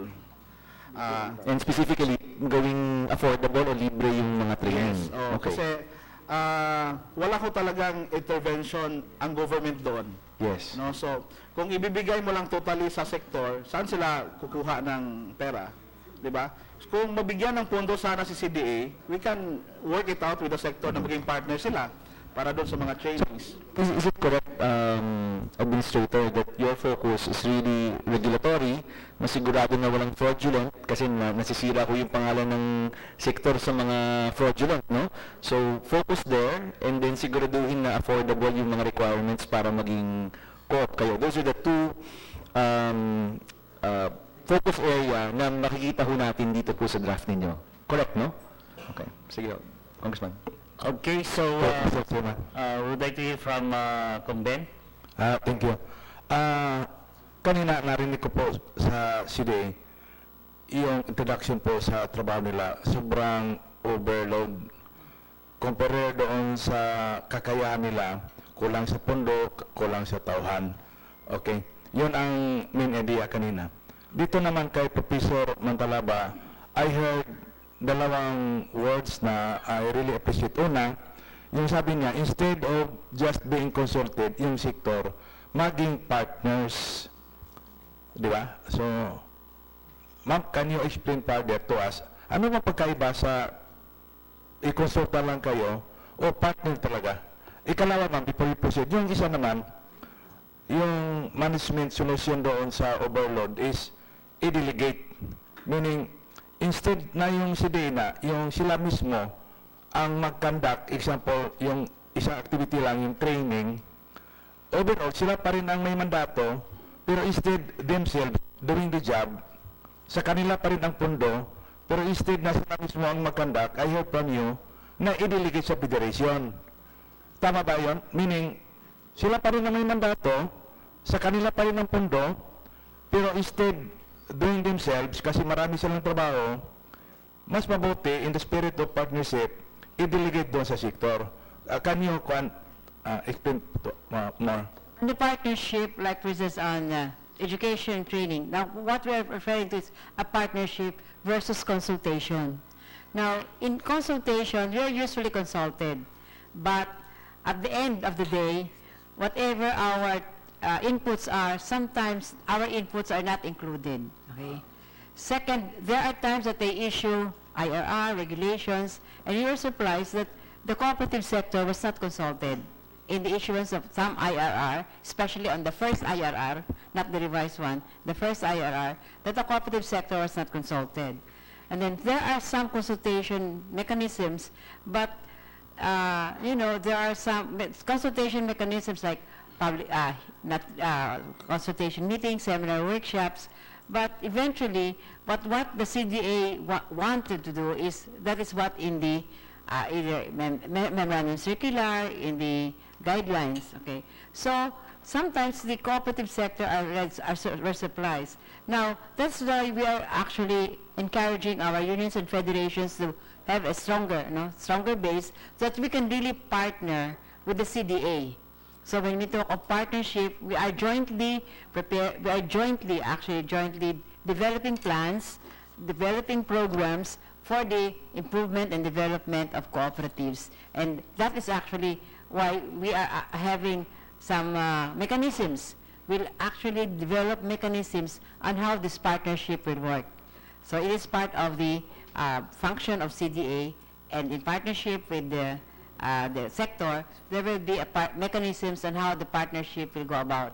Okay. Am I right to interpret na yung gusto niyo partnership, it goes down to one of the activities that would be implemented, yung delegation.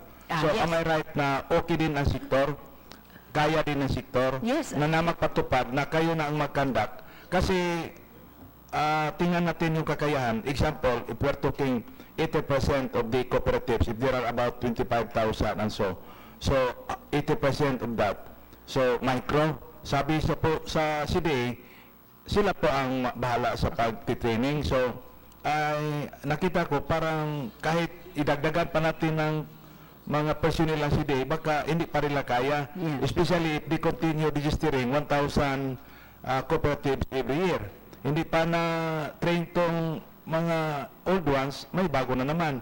Pero kung i-delegate natin doon sa federation, am I right to say na kaya ninyo? Yeah, At saka, kailangan pa ba niyo ang pondo sa CDA? No. O are you giving free doon sa training ninyo? Yun yung pag-uusapan. Actually, na sektor. Yun nga, gusto ko po iklaro doon. It is about- Yung delegation, Yeah. yung lang sa tauhan o pati yung mechanism at pondo? Okay. So what we're proposing actually as far as delegation of functions of CDA to the unions and federation is that one is, for instance, inspection and examination. There are already cooperatives, federations, that are doing this for the members. So we validate, we evaluate. One is CODIS. We determine the sustainability. We evaluate the operations, the performance of cooperative as to their sustainability. So we do it on an annual basis to our members. So we develop standards of sustainability and we conduct it to our members. NATCO is also doing audit. And they are actually for the stabilization fund. But Admin Oliva is emphasizing on co-ops who are not members of federations and unions. Now, that is actually another area of consultation and partnership, actually, policies. Because as far as principle is concerned, the sixth principle, cooperation among cooperatives, it is not actually, that is our mandate as cooperative. Prinsipyo yan eh. So that means that cooperatives should actually be members of a union or federation in the secondary or tertiary level. So that, sabi nga eh, so that we can strengthen our groups. But because of the lack of, say, in the law, that is actually misinterpreted, that the remittance of CETF may be remitted, so it's voluntary, and they also misconstrue that membership in a cooperative is voluntary. Cooperatives do not really apply for membership in a federation or union. But if we actually go over the principles, all cooperatives should be a member of a union or federation. Because that's actually principle number 6. And principle number 1, voluntary and open membership, is actually a principle for individual member, not for a cooperative. So it is actually, cooperatives are really mandated. So with this, if we actually will be evaluating cooperatives and they are not applying the principles, then we can say that these are not co-ops because because cooperatives are value-based and principle-driven organizations, Mr. and Chair. there are principles to be applied. Yes. Ma'am, ito no, kasi I think sa ideals maganda hong nililinaw natin, pero I just want to drill down dun sa activities. Kasi usapin po ito ng hatian ng activities rin eh. If we want to push that the sector is the one doing most of the developmental work, we have to really talk about activities, accountability, no? So, kunwari po, for si Mr. Leonardo, kung let's say the law does create a multi-sectoral co-op-led council that's focused on development, would you be able to do these activities na usually inaasa natin sa CDA, yung training, and all of these things? Kaya ho bang gawin niya ng sektor? Kaya ho ba yung gawin na kayo na ho yung pupondo niyan? At baka hindi na ho yung gobyerno yung pupondo niyan? Kaya ho ba yun? Senator Agnes, we can actually do this if there will be guidelines as far as remittance of CETF is concerned. Because cooperatives are actually mandated to allocate 10%, not more than 10% of their net surplus to education training. Yes. And half of which So meaning meron naman pondo? meron pondo hong Okay. pagkukunan. Mga magkano ho yan, ma'am? Kasi alam ko, yung iba dito, bilyonaryo naman yung co-ops niyo eh. Alam niyo. So, how much money? Kasi naghahabol tayo ng pera sa budget. Pero baka naman merong ibang budget na pwede namang ma-access, no? So, mga magkano ho yan, ma'am? Let's say, the council is composed of yung mga billionaires sa Century Club. Pagka nakita ho natin yung financial statements sa mga co-ops na yan, alam niyo, pagka pinagsama-sama, meron daw sa 6 billion ang CETF to be remitted by cooperatives to a federation or union na hindi nire-remit because they are not members of a federation or Okay. union. So, technically, kung 6 billion, siyempre 600 million yung 10%. Sabihin mo ng 100 million. If there was a multi-sectoral council, there could be a budget, Yes. 100 million used for training of new co-ops and development of secondary and primary co-ops. Yung lahat yun, pwedeng gawin po ng Pwedeng sektor. gawing sektor yun. Okay, that could be something, no? I mean, kasi ang mahalaga ata is if they're fully accredited and they're using their funds, hindi pa yung pera ng gobyerno, mafi-free up pa yung pera ng CDA to focus on the regulation na hindi naman pwedeng gawin ng sektor. Kayo lang yung pwedeng gumawa nun, no? So that could be one way forward also, no? Sige po, Chairman. Okay, meron ka pa? Sige, siya lang. And consistent to that, are you suggesting that we will make it as one of the provisions, yung sinasabi mo na yung voluntary is for individual membership, but based on the sixth principle na cooperation among cooperatives, maging mandatory na yung membership ng isang cooperative sa kahit anong gusto niya na union or federation. Kasi actually, the advantage will be that with the proposal that members of the board of directors will be, of the CDA will be sectoral, the interest of a cooperative will be actually brought to the CDA. Kasi member ako na isang union, member ako sa federation, yung interest ko, yung gusto ko, madadala sa CDA, pwede ko sabihin sa kanila, and that can be discussed. So that will be one of the amendments na Yes. ilagay natin. Is that one of your proposals? Hindi kasama? Wala ho dito, but Okay. perhaps the unions and federations who are here I will think welcome that proposal. the code explicitly provides for the options to become a member or not of a federation or union, so we really have to amend the code for that. At this point, we would like to hear from the former chair of CDA, probably has a more balanced opinion, considering that he's from CDA and now in the sector, no? So, pakinggan natin. Well, good morning, distinguished senators and congressmen. Well, we all know that amending Republic Act 6939 is long overdue, and we have several attempts in the previous years, even during my term. But the challenge was that how would we do with the CDA? How? No, it's more on the house.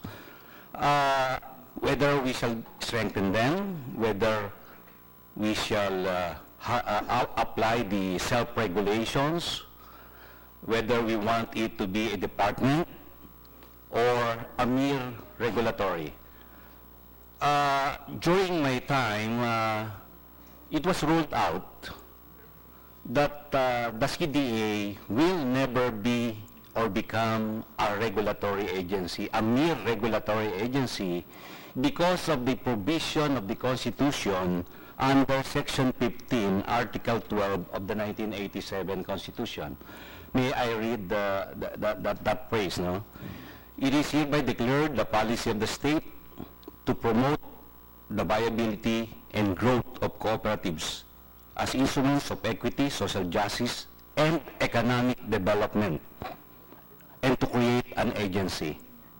So, with that provision, nilinaw po doon na purely developmental talaga ang dapat mangyari doon sa CDA. Kaya po noon ay, during the time of Senator Marcos, napatigil yon. And even during the time of Senator Mix, right? Doon sa amendment. But my experience or my impression is that there is really a need for us to have the specific ano talaga yung gusto nating mangyari sa CDA. Maganda yung result ng discussions, no? Well, number one, as a former CDA, my first impression is that CDA is really short of the powers and the authority over airing cooperatives. Isa yun. Ang CDA hindi naman sinisisi dahil sa kulang ka sa pagde-develop ng co-op eh. Sinisisi siya kapag ka mayroong pasaway. So, yun ang numero uno. Second, nakita ko na yung council, yung organization of the council, well, it's good to know, by that Executive Order 9596, no, issued by then President Fidel Ramos, meron noon para siya maayos, ma-synchronize yung how the CDA will manage hand in hand with the local government units yung development ng mga cooperatives. No, meron siya noon. Pero ang nagiging problema ngayon, dapat siguro magkaroon din ng provision dito sa CDA Charter paano mo i-coordinate, i-manage yung mga councils. Kasi ang nangyayari doon sa councils ngayon, they're acting now like that of an organic unit, no? Na parang co-op na rin sila, resulting to an effect na naggagawa rin sila ng mga programa na ito'y dapat gawin ng mga federations and unions. So, nagiging kakompetensya na siya. Instead of council, i-develop mo ang federations, ang unions. Ang nangyayari, sila na ang gumagawa nito. Okay? So that's second of my impression. It's good to know, doon sa proposal ni Professor Mantalaba, na isinama na rito yung Cooperative Development Offices from the LGU, kung paano i-coordinate ito ng CDA. Ito yung talagang kulang pa rin before. Kasi, nagko-compete ang LGU office kasi meron siyang local government code, di ba? Yun ang mandate niya. Tapos, ito ngayon yung CDA. So, hand in hand, dapat ma-harmonize ito. So, isa po yun.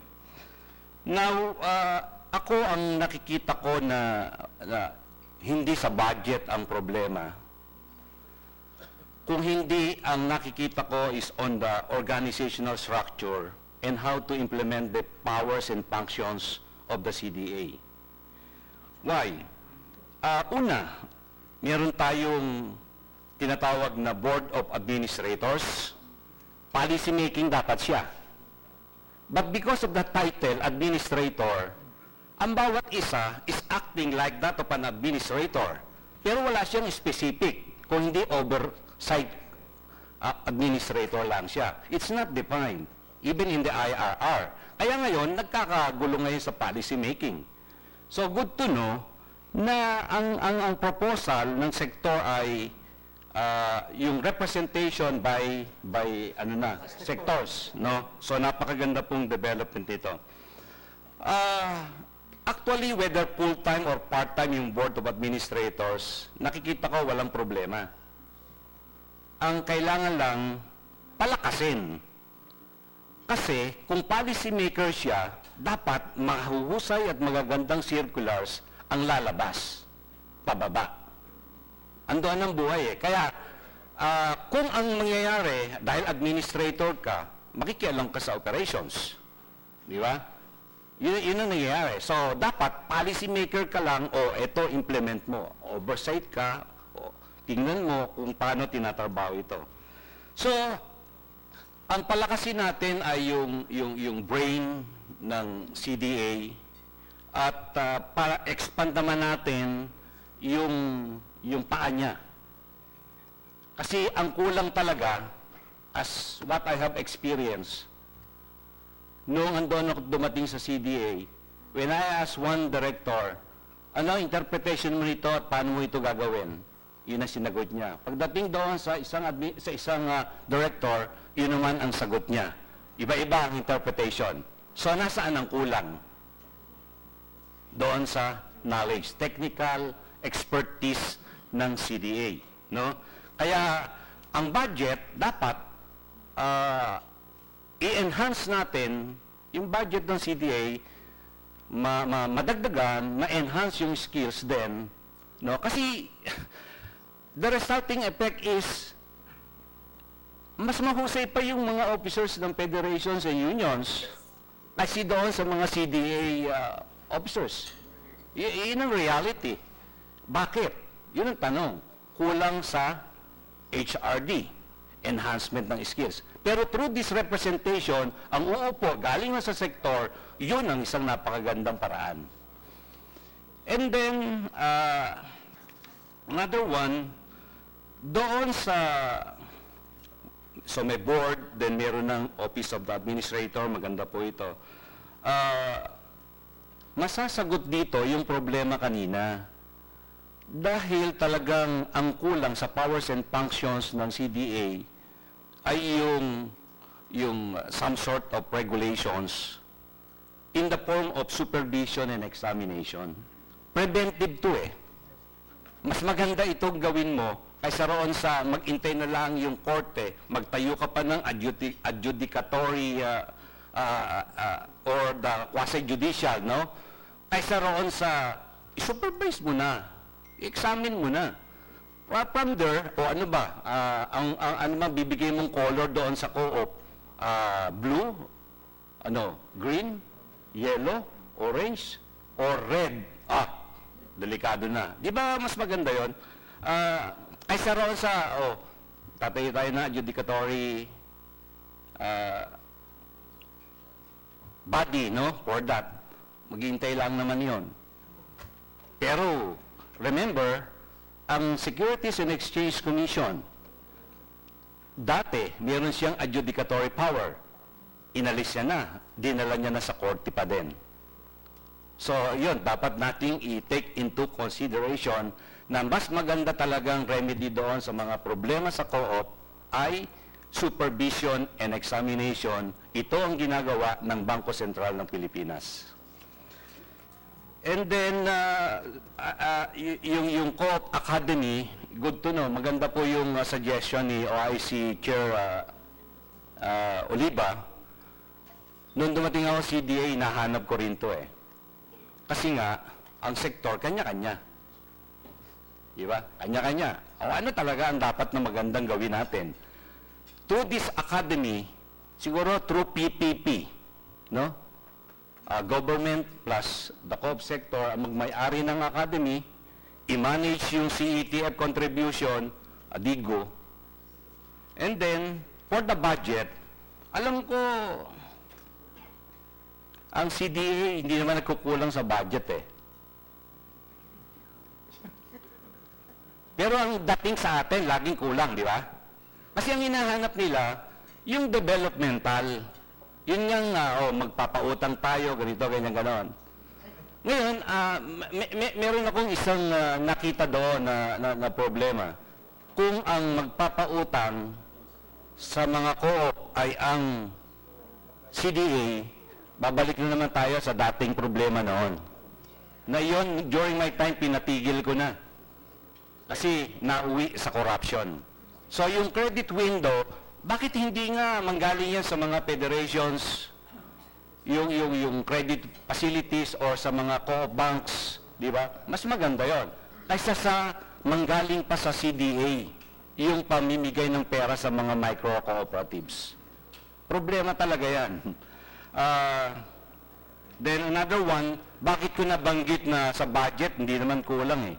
Ako nga noon, nung nag-chairman ako, kita ko, paano natin gagawin to, activity to?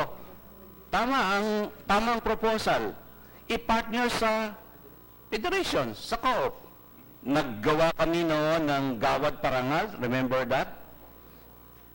Pinartner ko sa co-op National Summit. Pinartner ko sa National Tripartite. So, go, di ba? Ibig sabihin na, walang naging problema. Ngayon, kung sasabihin ng CDA, dapat sarili namin yan, galing sa aming sariling pondo, okay naman yon kung mabibigyan nga ng budget. Pero, the point is, during my time, ang reality, nagre-refund pa kami ng budget.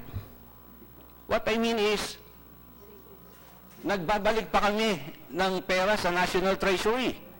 Millions of pesos. I don't know kung nangyayari ngayon sa CDA yun. So, doon nakikita na, di ba, policy making.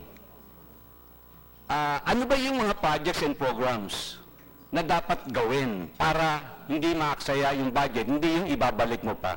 So, that's my experiences in the CDA, that's my impression with regards to this proposed organization or reorganization of the cooperative.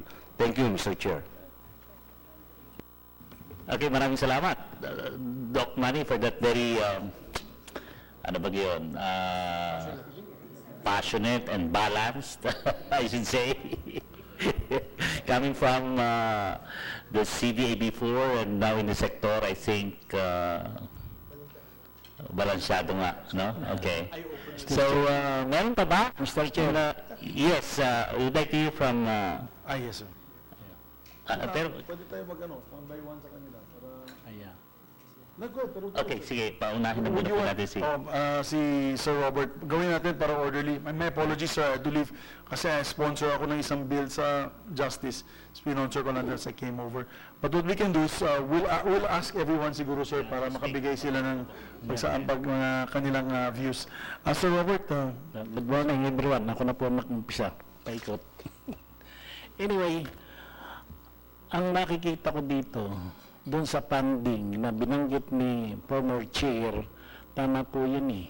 Sa Marikina, nagpapalakas kami. I'm a practitioner of cooperative for 32 years. Ang pinagdaanan ho namin ay hindi basta-basta. So, nung nag-una kaming nagrehistro, sinunod ko lang yung sinasabi ni Kong Heron na ang nag-training sa akin is the federation. Narehistro ako. And then, tinignan ko yung malalaking cooperative. Like Sorosoro, San Dionisio, mga dambuhala na ho yan noon eh. I am only 5,300 then. So with that experiences na nakita ko, sabi ko, maganda pala itong cooperative. Pwede mong palakihin kung titingnan mo kung paano lumaki, yung mga lumaki. Sundin mo lang yon at lalaki ka. So, habang lumalaki, nakita ko naman yung needs ng federation, ng sektor. Bakit lumaki at gumanda ang Batangas? Bakit naging kilala ang Isabela? Bakit naging kilala ang Bulacan nang nabibigyan ng mga award?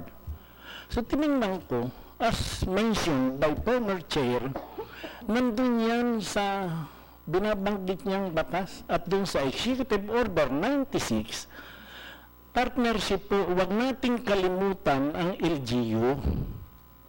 Yan ang kailangan natin para ma-address natin yung mga micro within our area. Katulad namin, marami sa aming mga, siguro mga 80% ay micro. Ilan lang kami doon na, dalawa lang yata kaming malaki sa Marikina. Ang ginagawa namin, nag-partner kami sa LGU at ito nga, pinupus namin yung CDO. Kasi yun yung nasa batas. Kailangan bawat city, bawat municipality ay may CDO. Ayun sa amin, salamat naman. At ngayong taon, for how many years, nagkaroon na kami ng CDO. So may, sa funding, hindi na namin naging problema. Kasi ang partnership sa city is the LGU, malinaw yan, at ang ating agency, yung CDA, at yung CDO, yung cooperative sector. So yung funding, hindi naging problema. Ang ginagawa ho namin ngayon, para-registered lang namin as provider, yung maliliit na micro, free, ang training. Yung pinoproblema natin, hinihingi namin yan sa LGU. May office na, may sa venue, of course, ang nandyan ng LGU, bibigyan ka niya ng lahat ng kailangan mo para matrain mo yung mga micro. So, with that siguro, yung kailangan lang natin, yung kung ano yung tingnan natin kung paano lumakas ang Isabela, ang Batangas, at ang Bulacan, at ibang panig pa ng ating sektor sa iba't ibang island. So, palagay ko po, yung funding, kayang-kaya ng sektor yan eh. Ang isang nakita ko po dyan, sa Executive Order 96, ang gagawin ng CDA, ng agency. Sinasabi doon, the agency, the CDA, kailangan niyang i-educate ang mga LGU. At yan po ang ginawa sa Isabela. Dati, hindi nila binabaliwala nilang sektor. But nung i-train nila, humingi sila ng fund para ma-train yung mga LGU, super na po ang Isabela. Mismo yung mga local government doon, sobra ho ang pag-entertain nila sa cooperative. Pag pumunta tayo, mag-visit tayo doon, hindi pwedeng hindi pupuntahan ng gobernador. Nasaan man siya, pupuntahan ka para entertain ng cooperative kung ano ang pangangailangan. So tingnan po siguro natin, paano sila lumakas, yung support ng LGU. Palagay ko kailangan natin yan. Katulad ng sinabi ni former chair, ang lakas sa kanila. Kami nga magtitrain ng aming, may schedule kami sa kanila kasi yung LGU nila very supportive sa yung laboratory cooperative. So nagkukuha na ho sila, existing yung kanila. So kailangan po siguro talaga tingnan natin yung bawat trabaho ng LGU, ng agency at ng sektor. Malinaw po yan, ng federation at union. Palagay ko po ma-address na natin ang problema ng sektor. Thank you, sir. Ma'am Lolita, would you like to also comment? Siguro iklian lang natin siguro kasi magtatuhad na, babalik pa sa Kongreso sila ni Congressman Niron. So, short explanations. Ma'am Lolita? Opo, from LGU po ako, ng Balanga City, Bataan. Aksidente lang yung pagkakano ko, pero nakalay naman po sa naging OIC po ako July 2 lamang po, pero naging member ako ng co-op 1986, yung pong co-op ng aming municipality, yung Balsemco. At tama po, sa mga naririnig ko po, tama naman po ang sinasabi nila, malaki po ang kinocontribute ng co-op sa mga community. Especially kung yung LGU po very supporting po sa mga co-ops. Tulad po namin, meron na po kaming 23 co-ops sa Balanga City. At bago po sila mag-umpisa, nagkakaroon po sila ngayon ng PRS, yung pre-registration seminar. Then after po noon, nagkakaroon sila ng SPMES para po sa membership, para maunawaan nila ano po ang co-op. na yung pinapasok po nila hindi basta-basta lamang na kasi ang iba po, ang akala nila, yung co-op ay pangungutang lamang. Pero after ng SPMES at nagkaroon sila ng knowledge dito, naintindihan nila na ang co-op ay isa sa makakapag-angat ng kanilang ng status ng kanilang kabuhayan at malaki maitutulong sa kanila from the parents na magiging owner hanggang sa bata. Nakakasagot po ito sa mga needs ng family, especially sa mga tuition ng mga anak. Kaya kami po from the LGU, in behalf of our Mayor Francis Garcia, tsaka ang aming governor, sinusuportahan po nila ang mga co-op namin through nakikipag-tie up po kami sa ibang organization para makapagbigay ng tamang training, especially yung DTI, yung how to start a small business. Para sa ganon, from that small business, palaki ng palaki hanggang sa umunlad. Then kami naman po, through our programs na Barangay Week program, na bawat barangay po pinupuntahan namin para magkaroon sila ng cooperative awareness na anong naidudulot nito sa community, na sa halip na naka-standby sila spending some money sa mga kung ano-ano po, nalalaman po nila ang importance ng CBU, yung contribution ng mga bawat at paano mga kapital sa co-op. Kaya unti-unti sa mga programs po ng LGU namin, nalalaman nila na malaki po pala ang part ng co-op. Then pag nanghihingi po sila kasi sa City of Balanga may department na po kami ng co-op. Sa iba po doon, wala pa po. Iyon po ang mahirap. Pag wala pong CDO sa mga municipalities, nahihirapan po silang i-perform yung tamang duties and responsibilities ng co-op. Kasi po, minsan, parang lang nila, yung parang extra na duties and responsibility. Halimbawa sa amin, tourism ka, tapos magiging part mo lamang ang trabaho mo sa co-op.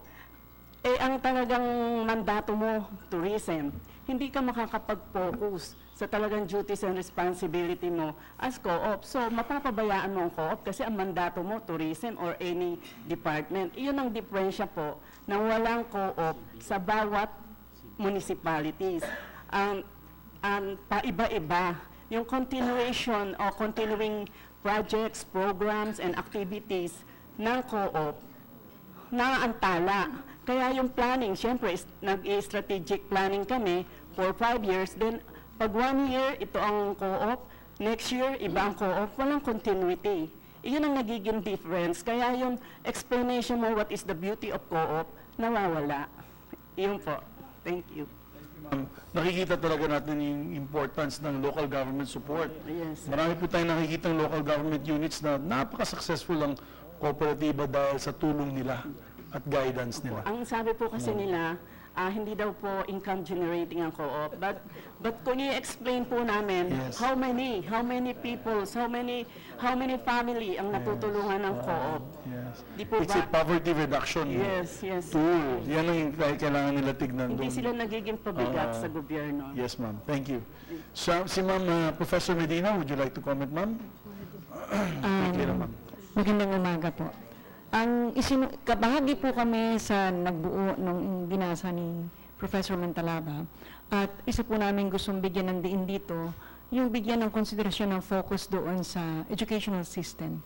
Kasi po, mayroon pong nabanggit sa mga naunang bahagi ng batas pero hindi po nabigyan ng tuon kaya hindi po masyadong, maski po yung CHED Memorandum Order for the course to be recognized as a bachelor course, hindi po masyadong nabigyan ng diin yun.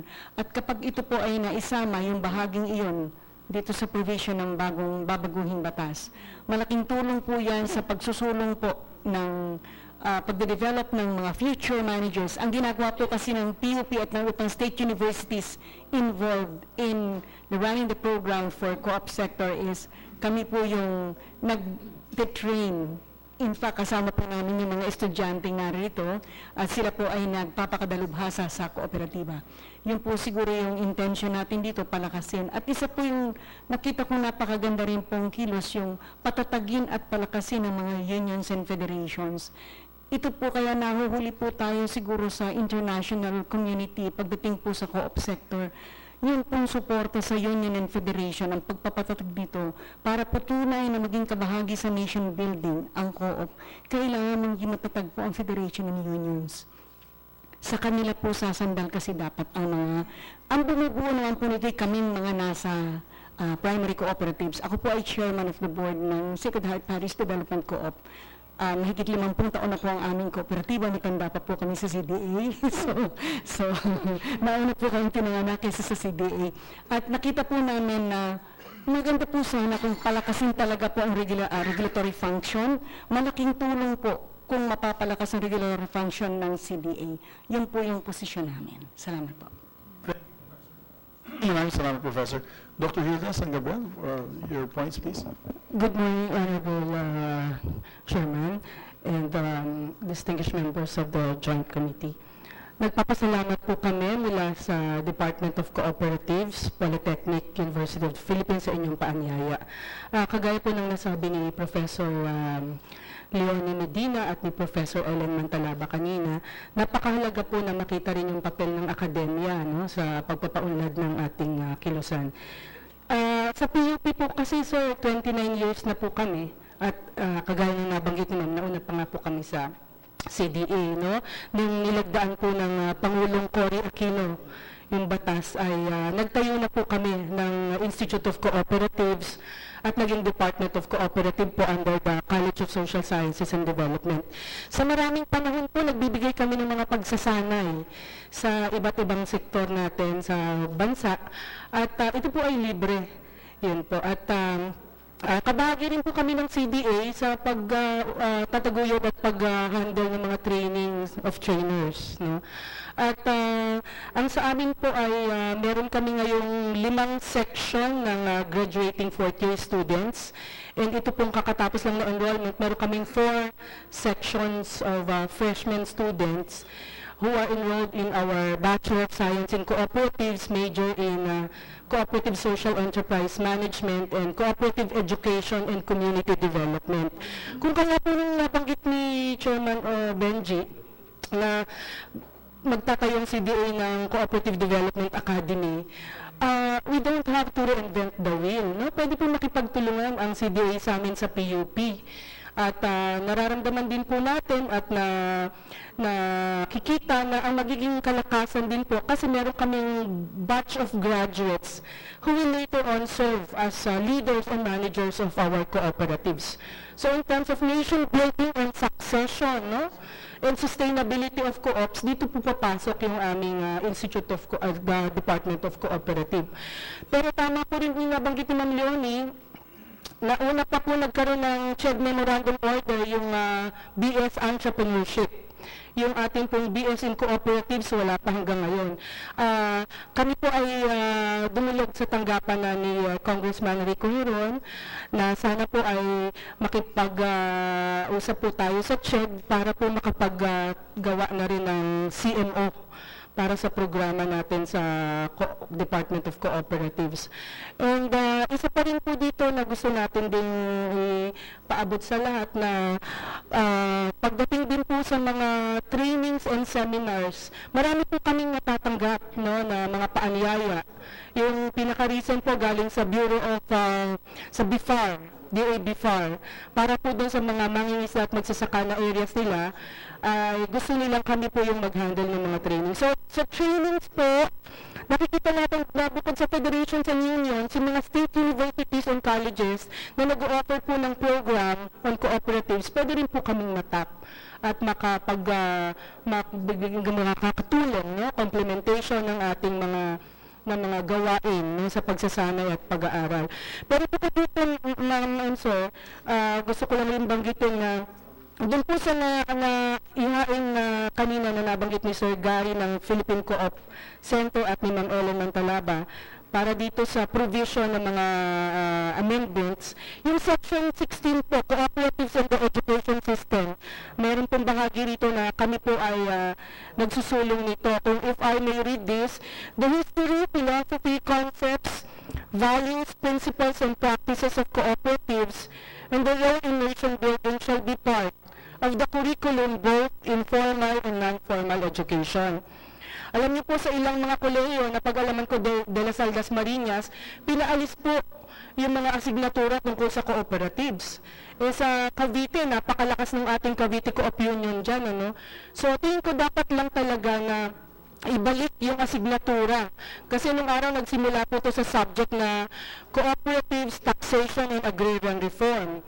Ngayon po sa PUP sa atin po, bukod dun sa degree program natin, sa ibang mga kurso ay merong subject na Co-op Philosophies and Principles. Pero dun lang yung nalilimit sa 3 units, no? Gusto natin sana maparami pa ito, no? Notwithstanding existing laws, cooperativism as a tool for self-empowerment shall be included in the curricula, not only of higher education students, but also in the senior high, sir.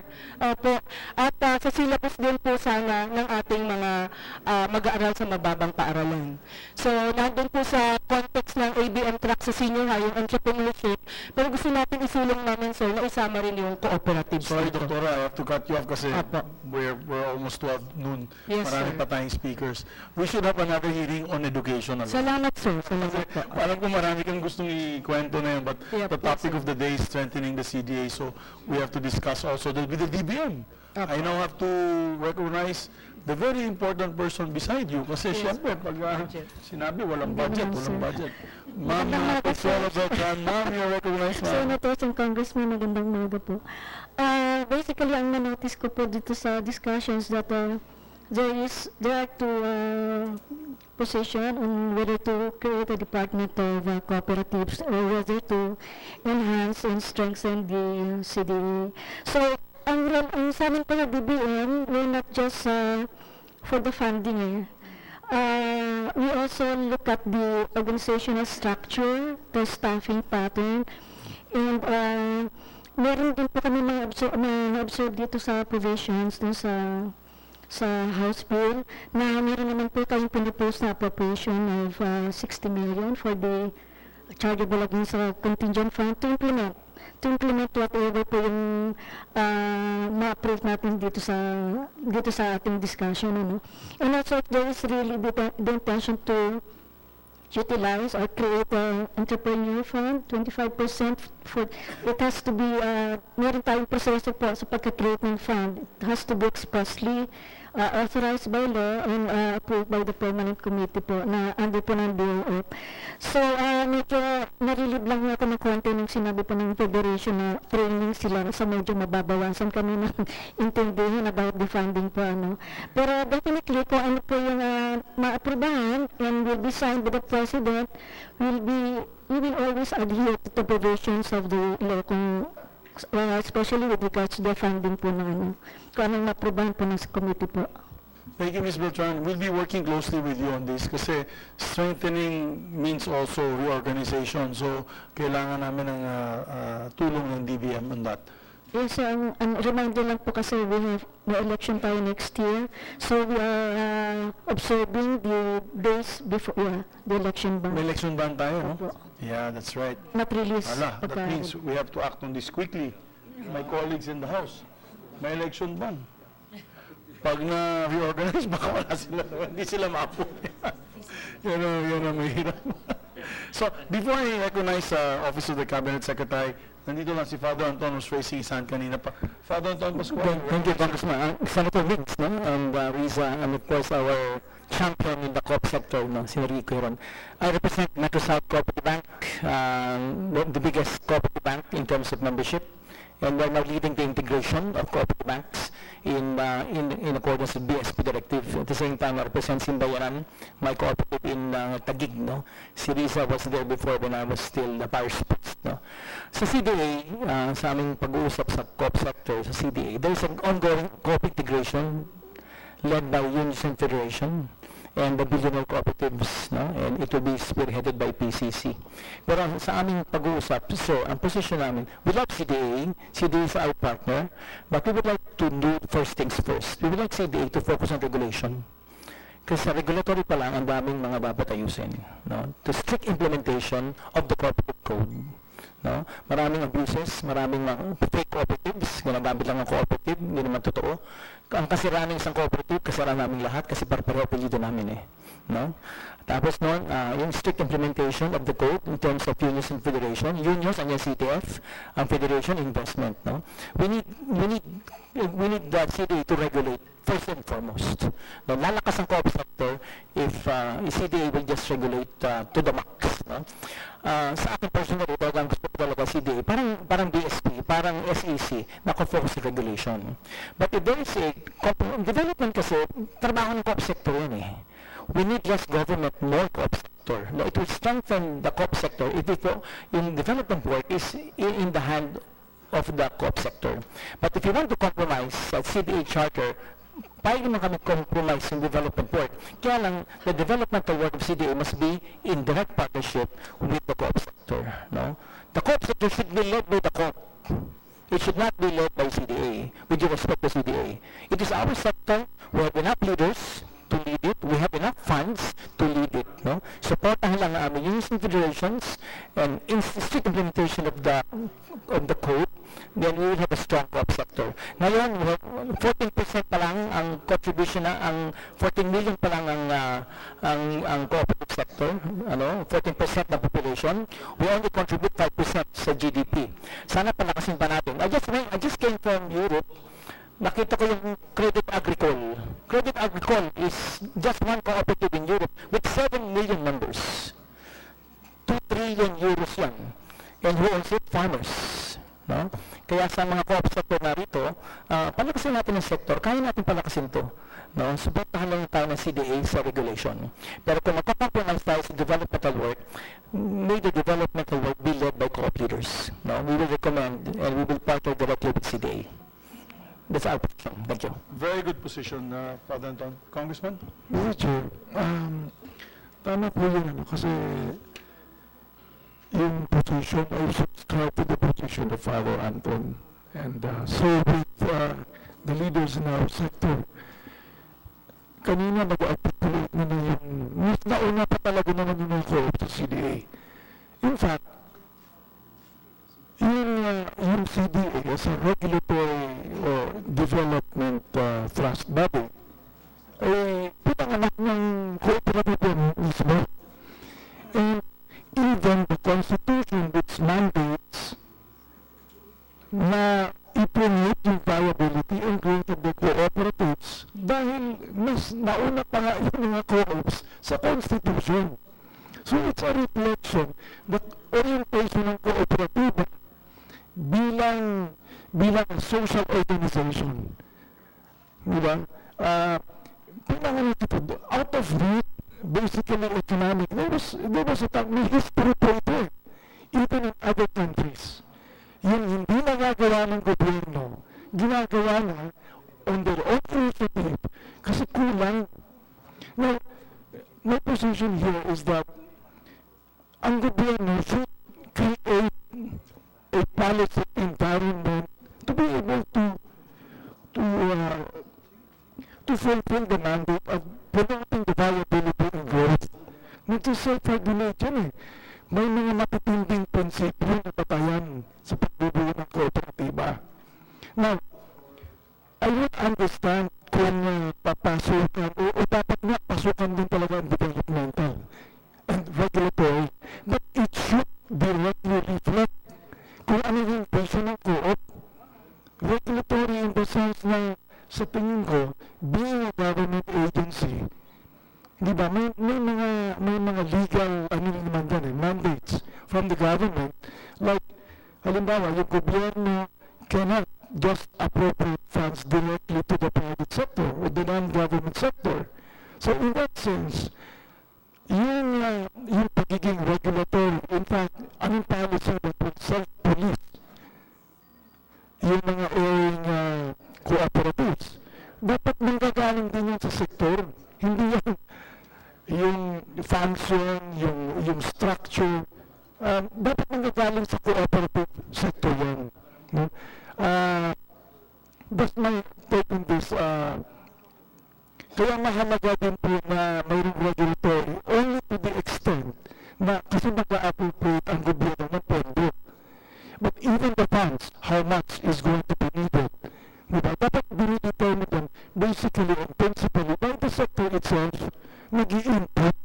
Yeah, it's more than just consultative. Dapat partners, or even more than partners, it should be the cooperative sector. That should reign in terms of vision, in terms of its operations, of management of the sector. Kasi pinanganak yan mismo ang CDA ng kooperatiba. Kaya it should be napaka-importante kasi the cooperatives, even already enshrined in the Constitution, ito po ay instrumento, sinasabi, ng equity, social justice, and economic development.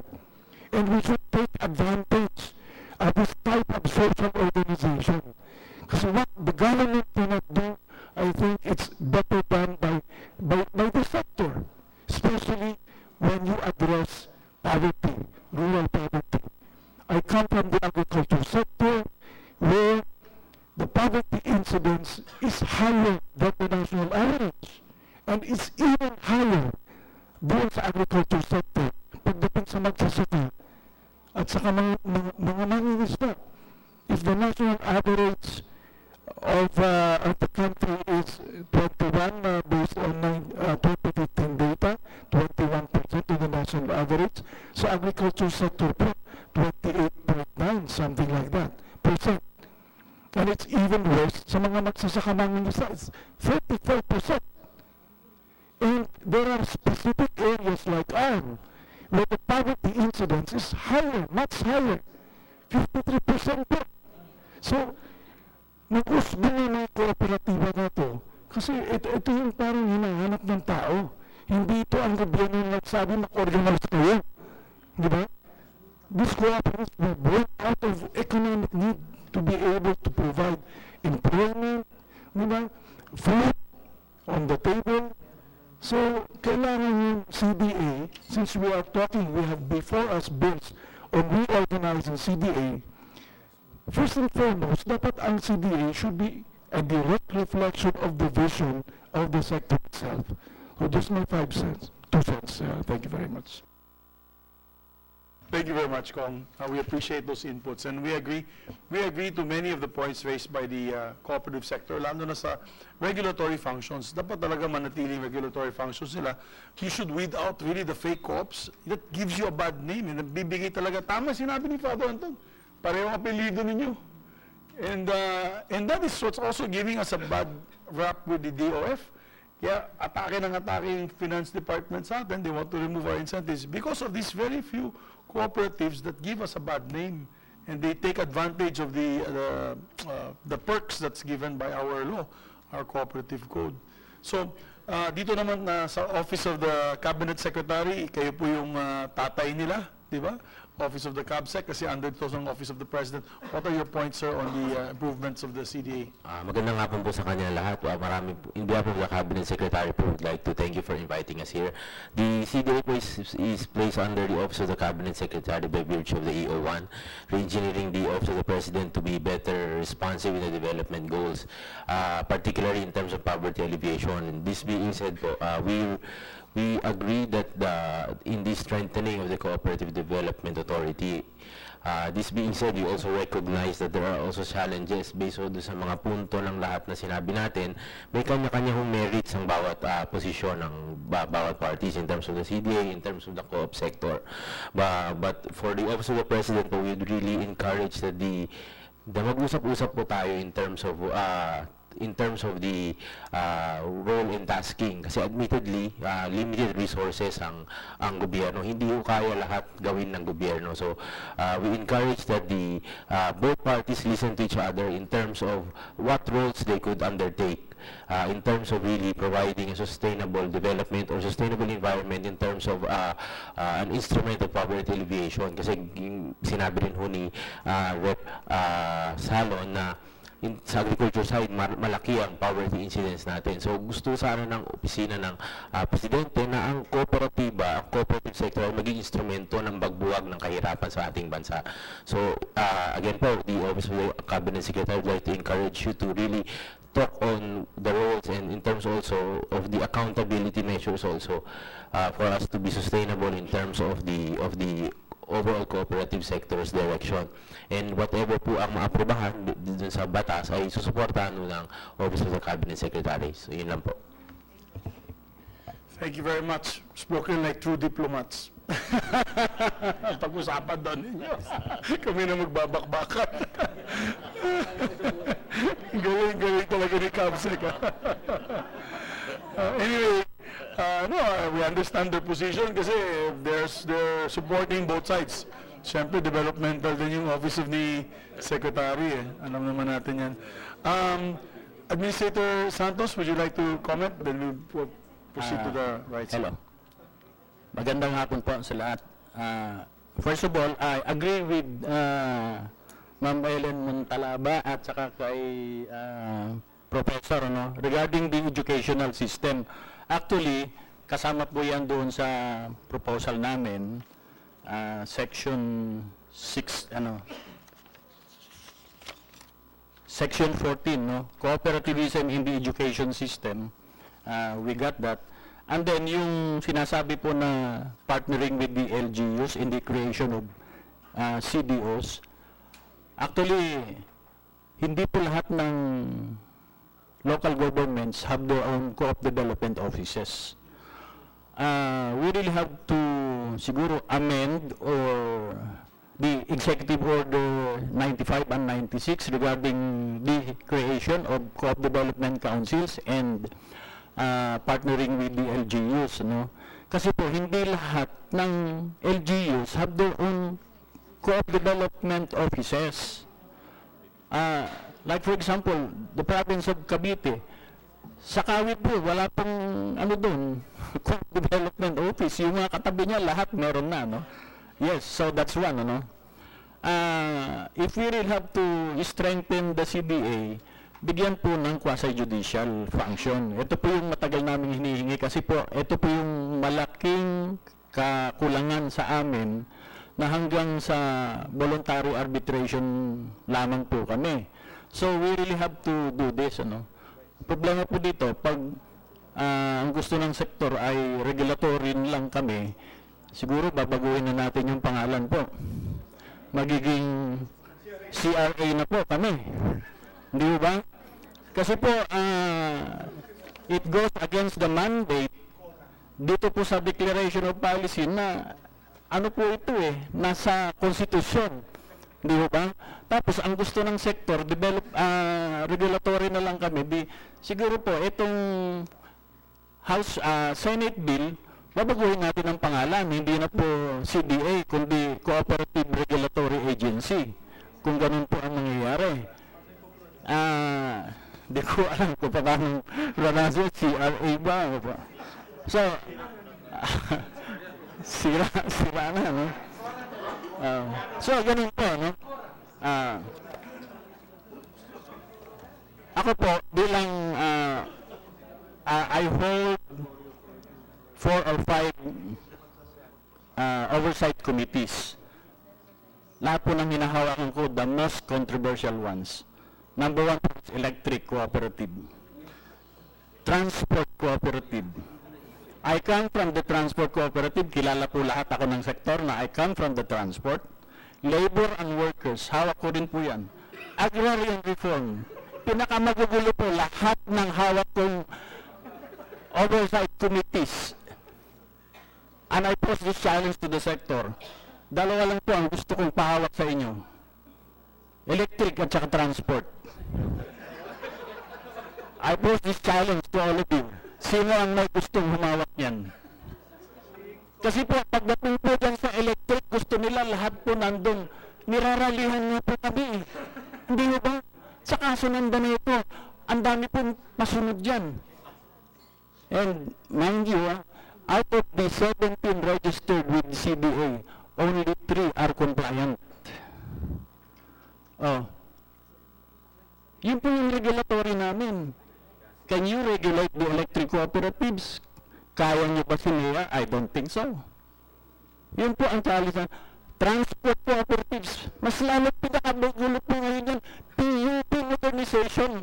Don't you know that every unit na binibili nila ngayon, 12% VAT, vehicle acquisition. Nagbigay po kami ng false hopes dito sa mga bagong asosasyon na nag-co-op. Sinasabi po natin na tax-free. And now, pagbili nila, nandiyan po si Medi. Tanong niyo si Secto, chairman ng Senate Transport Cooperative. Magkano ang bili nila dyan? Umabot po ng 2 million because of the 12% VAT. O ngayon, sino may gustong humawak ng transport? Ewan ko lang.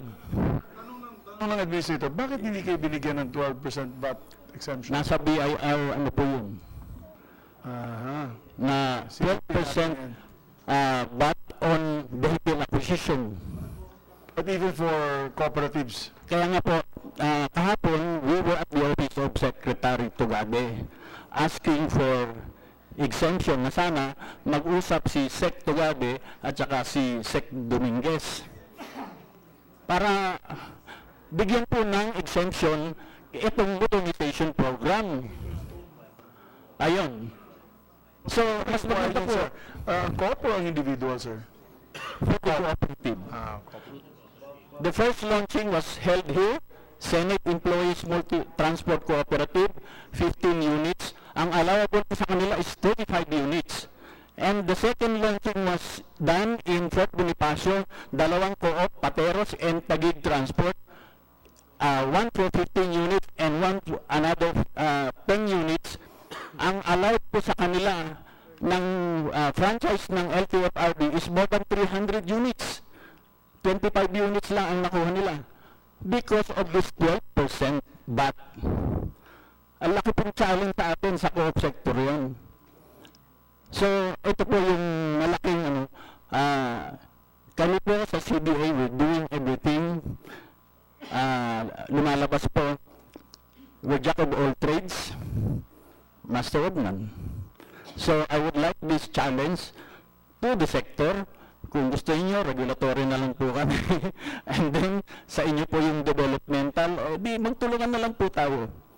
Thank you po. Thank you, Administrator. Thank you. Senator Risa? Thank you, Chair. Actually, ang ganda po ng binahagi ni Admin Abad Santos kasi nagsimulang very provocative as it should be, as our situation is. Kaya yun yung problemang tinutugunan ng mga panukalang pinag-aaralan natin. At the same time, at the end, yung sinabi nilang pagtulungan. Gaya ng sinabi ni Chair Migs, tayo magbabakbakan. And yung bago umalis din ni Senbam, Chair, sabi ko, ano pang hindi mo na-raise? Sabi niya, then sa pag-usapan na lang sa TWG na itatawag ng mga co-chairs natin. So actually, kahit dun sa provocative na pinost ni Admin Abad Santos, particular din sa electric co-ops and even transport co-ops, na mahalaga dun yung opinion ng mga labor, mga kasama natin mula sa labor sector, dun sa transport co-ops. At least, tinutukoy niya yung dalawang field na dahil sakit ng ulo sa marami, but in the process of finalizing itong bills, pwedeng pag-practicean how precisely to work together, problem solving, unang practice ng lahat ng stakeholders, paano through the eventual provisions na papasok sa consolidated bill na patuloy na isusulong yung usapin ng kooperativismo sa atin. So I would like to thank Chairman si Admin Abad Santos for pointing out two big headache issues pero could be areas na pagsimulang pagtulungang trabahuin as we work on what is the new and improved CDA or whatever it will be called, CRA or whatever. Apo. So, thank you. Thank you. Thank you, Administrator. No, we appreciate the candidness, no? The candor, the candid statements that you make. Kailangan natin yan. Hindi pwedeng sugarcoat, boss. Hindi ko na sisirain yung iba, pero pag tinanong natin sa previous hearing, gagawin namin, sir. Medyo binubola tayo. Medyo bolero. Ayoko yung mga bolero. Mas magusto. Sabihin niyo yung problema niyo para paghanapan, pagtulungan natin yung sitwasyon para magsagawa po kami ng magandang batas para sa inyo. Makagawa po kami. Present company excluded, ma'am. Attorney of the Civil Service Commission, of course we have to Yes. comply with all civil service rules, ma'am. Yes, Chair. Good morning po, and thank you very much for inviting the Civil Service Commission in this joint hearing. So we fully support po the bill, and we find no objections naman po insofar as personal matters are concerned. In support of this bill, Your Honors, we resubmitted po our position paper, and we raised 6 points po, but due to lack of material time, We submitted it naman. yeah, we submitted it. Isa lang po yung emphasize po namin na in the event po that this bill po will be passed po and reorganization po talaga ito, i-observe lang po sana, Chair, Your Honors, ang RA 6656 po. Ito po yung ang act protecting the security of tenure of government officials and employees po. Yun lang po from the civil service po. Maraming salamat po. I agree, Attorney. Don't worry, we will not violate that. Ayaw din namin magalit sa ating empleyado ng CDA. Hindi naman naabot sa may mawawala ng trabaho dun, ma'am. Yeah. Thank you, Dapat Your madagdagan Honors. nga, hindi naman Yes. mawawala ng trabaho. Okay, Sige, thank you, very ma'am. much But po. we'll add your group to the technical working group because we'll move, I will move on the side of the House, of the Senate, that will create a technical working group to Yes, sir. already consolidate all our points in today's hearings. Yeah. We'll For of course order ask the po. Civil Service Commission to be part of it and the DBM to be Yeah. part of the technical working group. And of course, all the sectors represented here, academe and different COP sectors. So, Sir Sami, you're next. Thank you very much, Mr. Chairman. From NCDC po, National Cooperative Development Council. Yung council po ay na-create siya under Executive Order 95, under the Office of the President, 1990 pa ito. So, ang nangyari, our function is all about collaboration, consultation, and coordination. Nandiyan lang po tayo. At saka itong council na to, ito yung shall we say, hindi naman pinakamahirap kasi from the sector, may pera naman po yung council na para mag-represent sa sarili namin sa council. Pero ito yung council na walang funding. Sariling sikap po kami. Yung composition po nito ay cooperative sector, local government units, and the line agencies of the government. Pero po, itong council na ito ay karamihan is dominated by the cooperative sector. Na ngayon, tungkol po sa strengthening ito, anong stand ng council? Actually po, titingnan natin, yung card ng CDA ngayon, they are for both regulatory and developmental. Kasi, I agree, I really affirm yung declaration po ni Admin Benji. Kung nasa ground po kayo, kasi ako I am coming from the cooperative sector. Dito po, parang game of generals po tayo dito, nasa taas tayo. But if we are there on the ground, makikita nyo talaga na yung kawawang mga kooperatiba dyan ay yung nasa micro at small. Kaya yun ang nakikita ng CDA. Kasi hindi man sila makapag-train ng kanilang tao, mga officers nila. So, parang nalagay ang CDA sa isang sitwasyon na parang sirang kamatis po sila, na sila po yung talagang sumisira sa kabuuang sektor pag hindi po sila natulungan. Yung ibang federation po dahil na may concern sa kanila ay ginagawa po namin yung big brother helping small brothers na lang. Gumagawa kami ng ganyang activity para ma-motivate natin itong micro and small na talagang lumaki. Pero hanggang dyan lang kakayahan namin. Kung titingnan natin yung listahan, sinabi ni Admin Benji kanina, 27,000 na po yung registered cooperatives. And kung yung composition ng 27,000, 80% of that is micro and small. Ilang milyon po yon? Mabigat po sa amin na yung co-op namin ay nasa large cooperatives, medium cooperatives, mabubuhay na po yun, yung mga kooperatiba na yan. Pero yung mga maliliit dyan, hindi kaya lahat tulungan ng mga nasa malalaking kooperatiba, nasa federation. That is why ito yung isang asking ng CDA, na kung baga, mabigyan din sila ng isang pagkakataon through the academy na ma-develop, ma-educate. Kasi I believe, I am coming from the academy, education po yung kailangan natin para umangat po tayo. So yung sector namin, Mr. Chairman, nahihirapan kasi we are from the co-op, At saka, titingnan mo yung komposisyon namin sa buong bansa kasi we're a council. So we start from the Municipal Cooperative Development Council, Provincial Cooperative Development Council, Regional, and National. Of the entire councils na dapat i-organize, hanggang ngayon, 34% pa lang yung organization all over the country. Pag mayroon tayong council na organize sa 1,700 plus, ilan pa lang, 400 plus pa lang yung na-organize. Meaning to say, yung problema dyan, pag yung local government unit, from governors to mayors, hindi tumutulong sa kooperatiba, mahihirapan yung kooperatibang umangat. So we need the help of the local government units. Kasi pag gumalaw si governor, gumalaw si mayor, yung line agencies of government natin, tutulong at tutulong yan. So yun lang concern namin na para matulungan natin yung CDA. Thank you, Sir Sam. I agree with you there. Siguro pwede natin ibigay dagdag trabaho sa bagong or amended CDA or CRA, whatever you want to call it, is to promote, to give them the mandate na talagang establish yung local government cooperative offices, di ba? Maybe what we can do is, siguro, huwag natin masyado pahirapan sila, let's lessen their load, but give them that load in terms of developing the cooperative offices in the municipalities, cities, and provinces. That's an idea. Ma'am, natapos naman po si Doc Santaguer. We've heard him earlier. Ma'am Bernadette?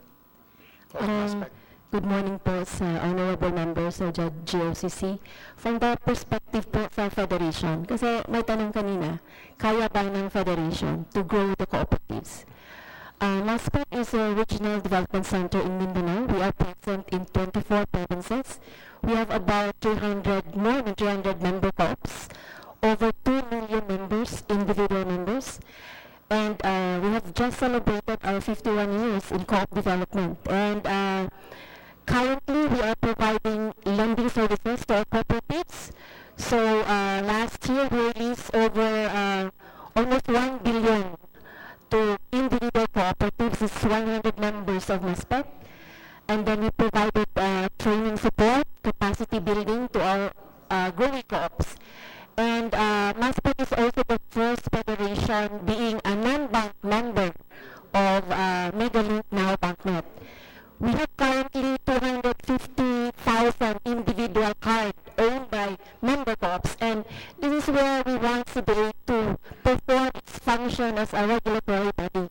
Right now, we have been asked by BankNet to request CDA to regulate the cooperatives, because once we do settlement, they need regulations. No? So, ito yung challenges namin at the federation level.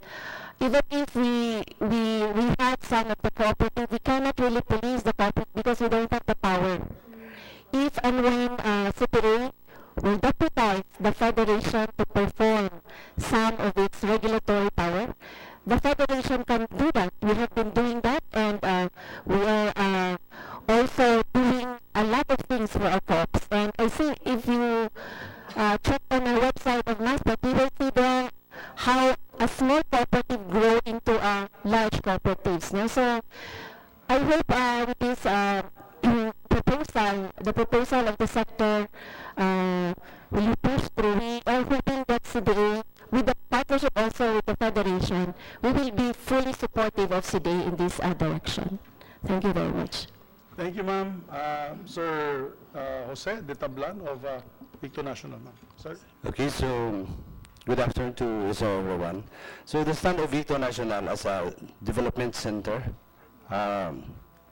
who exists for 48 years, developing and helping primary cooperatives. As a federation, we strongly support the stand of PCC as a result of our consultation and thorough discussion among the co-op leaders that CDA should focus on regulations and give it to the sector, the development functions in strengthening, educating the cooperative sector.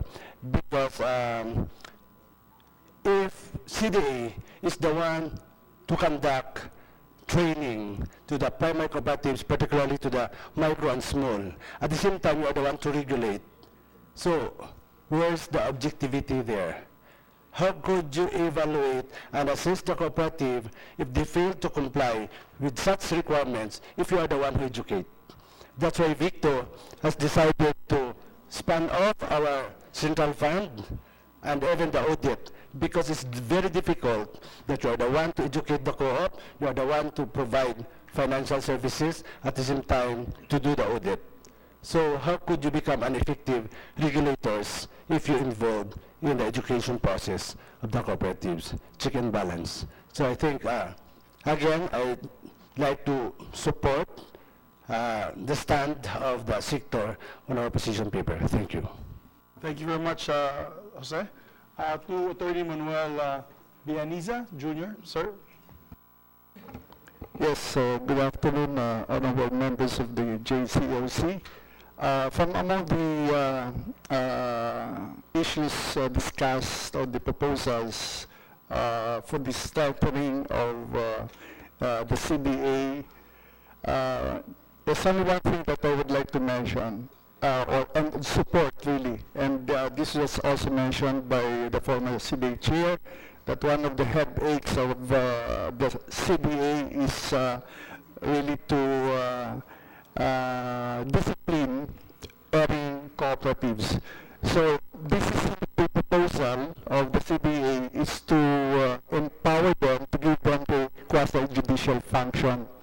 We really support that, because right now, among in the provision, only the conciliation and mediation is in place, and that's nothing practically, although it's an alternative mode of dispute resolution.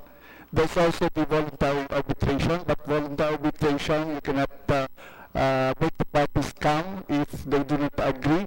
So if the CDA will have a quasi-judicial function, really, they can resolve disputes, more speedily, expedite issues, especially disputes in inter and intra-cooperative disputes. Of course, we have to discuss the jurisdiction of the quasi-judicial function of the CDA. This will only be related to cooperatives. One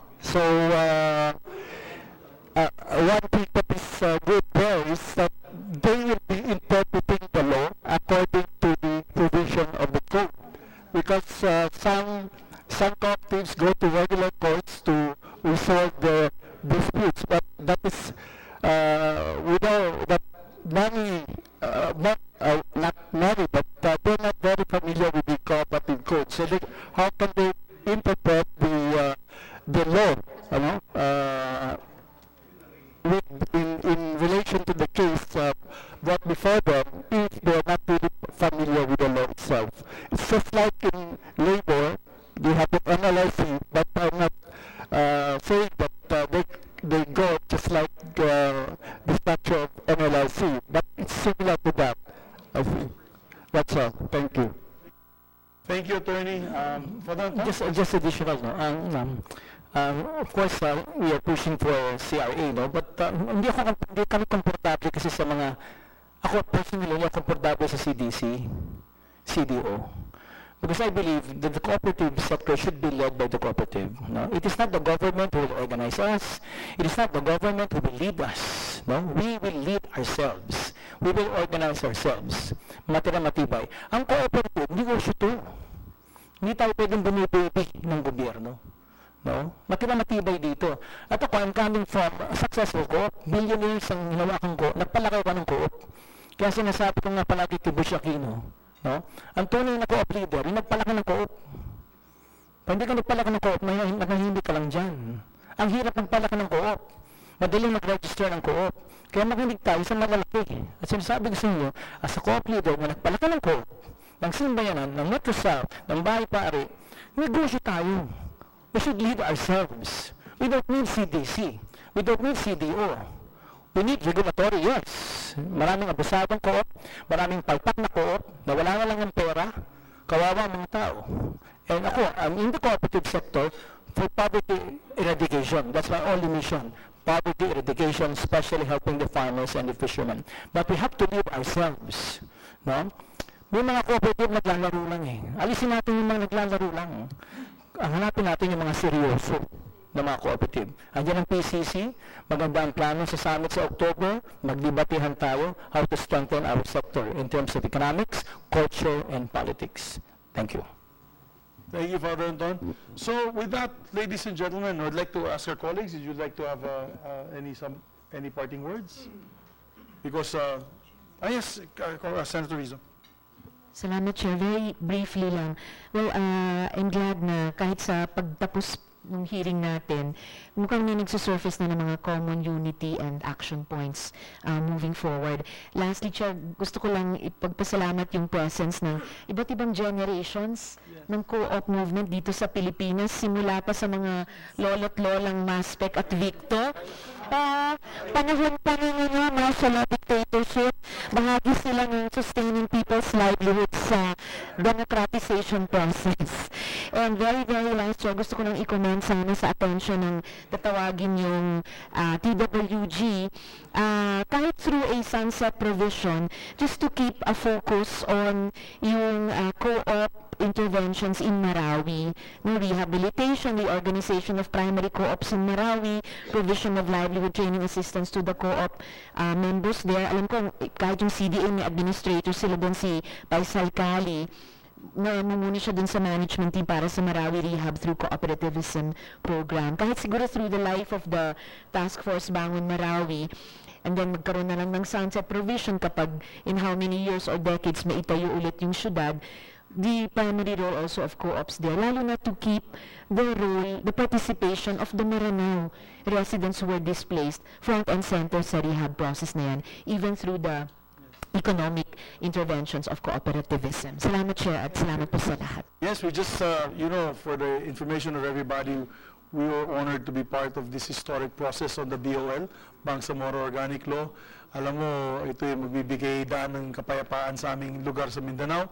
And Ma'am Risa was a very precious co-sponsor and co-author. She was with us all throughout. And pinasok namin sa BOL yung cooperativism.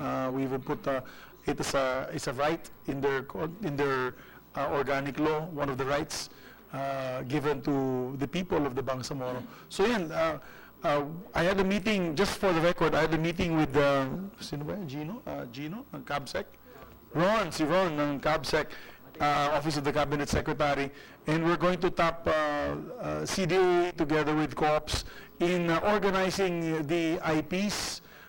Problema natin na New People's Army, alam mo dito sa mga rural areas like in Bukidnon, many of them are IPs. They're being converted and recruited. Economic, this is a problem of economics. Nahihirapan talaga sila sa kabuhayan nila.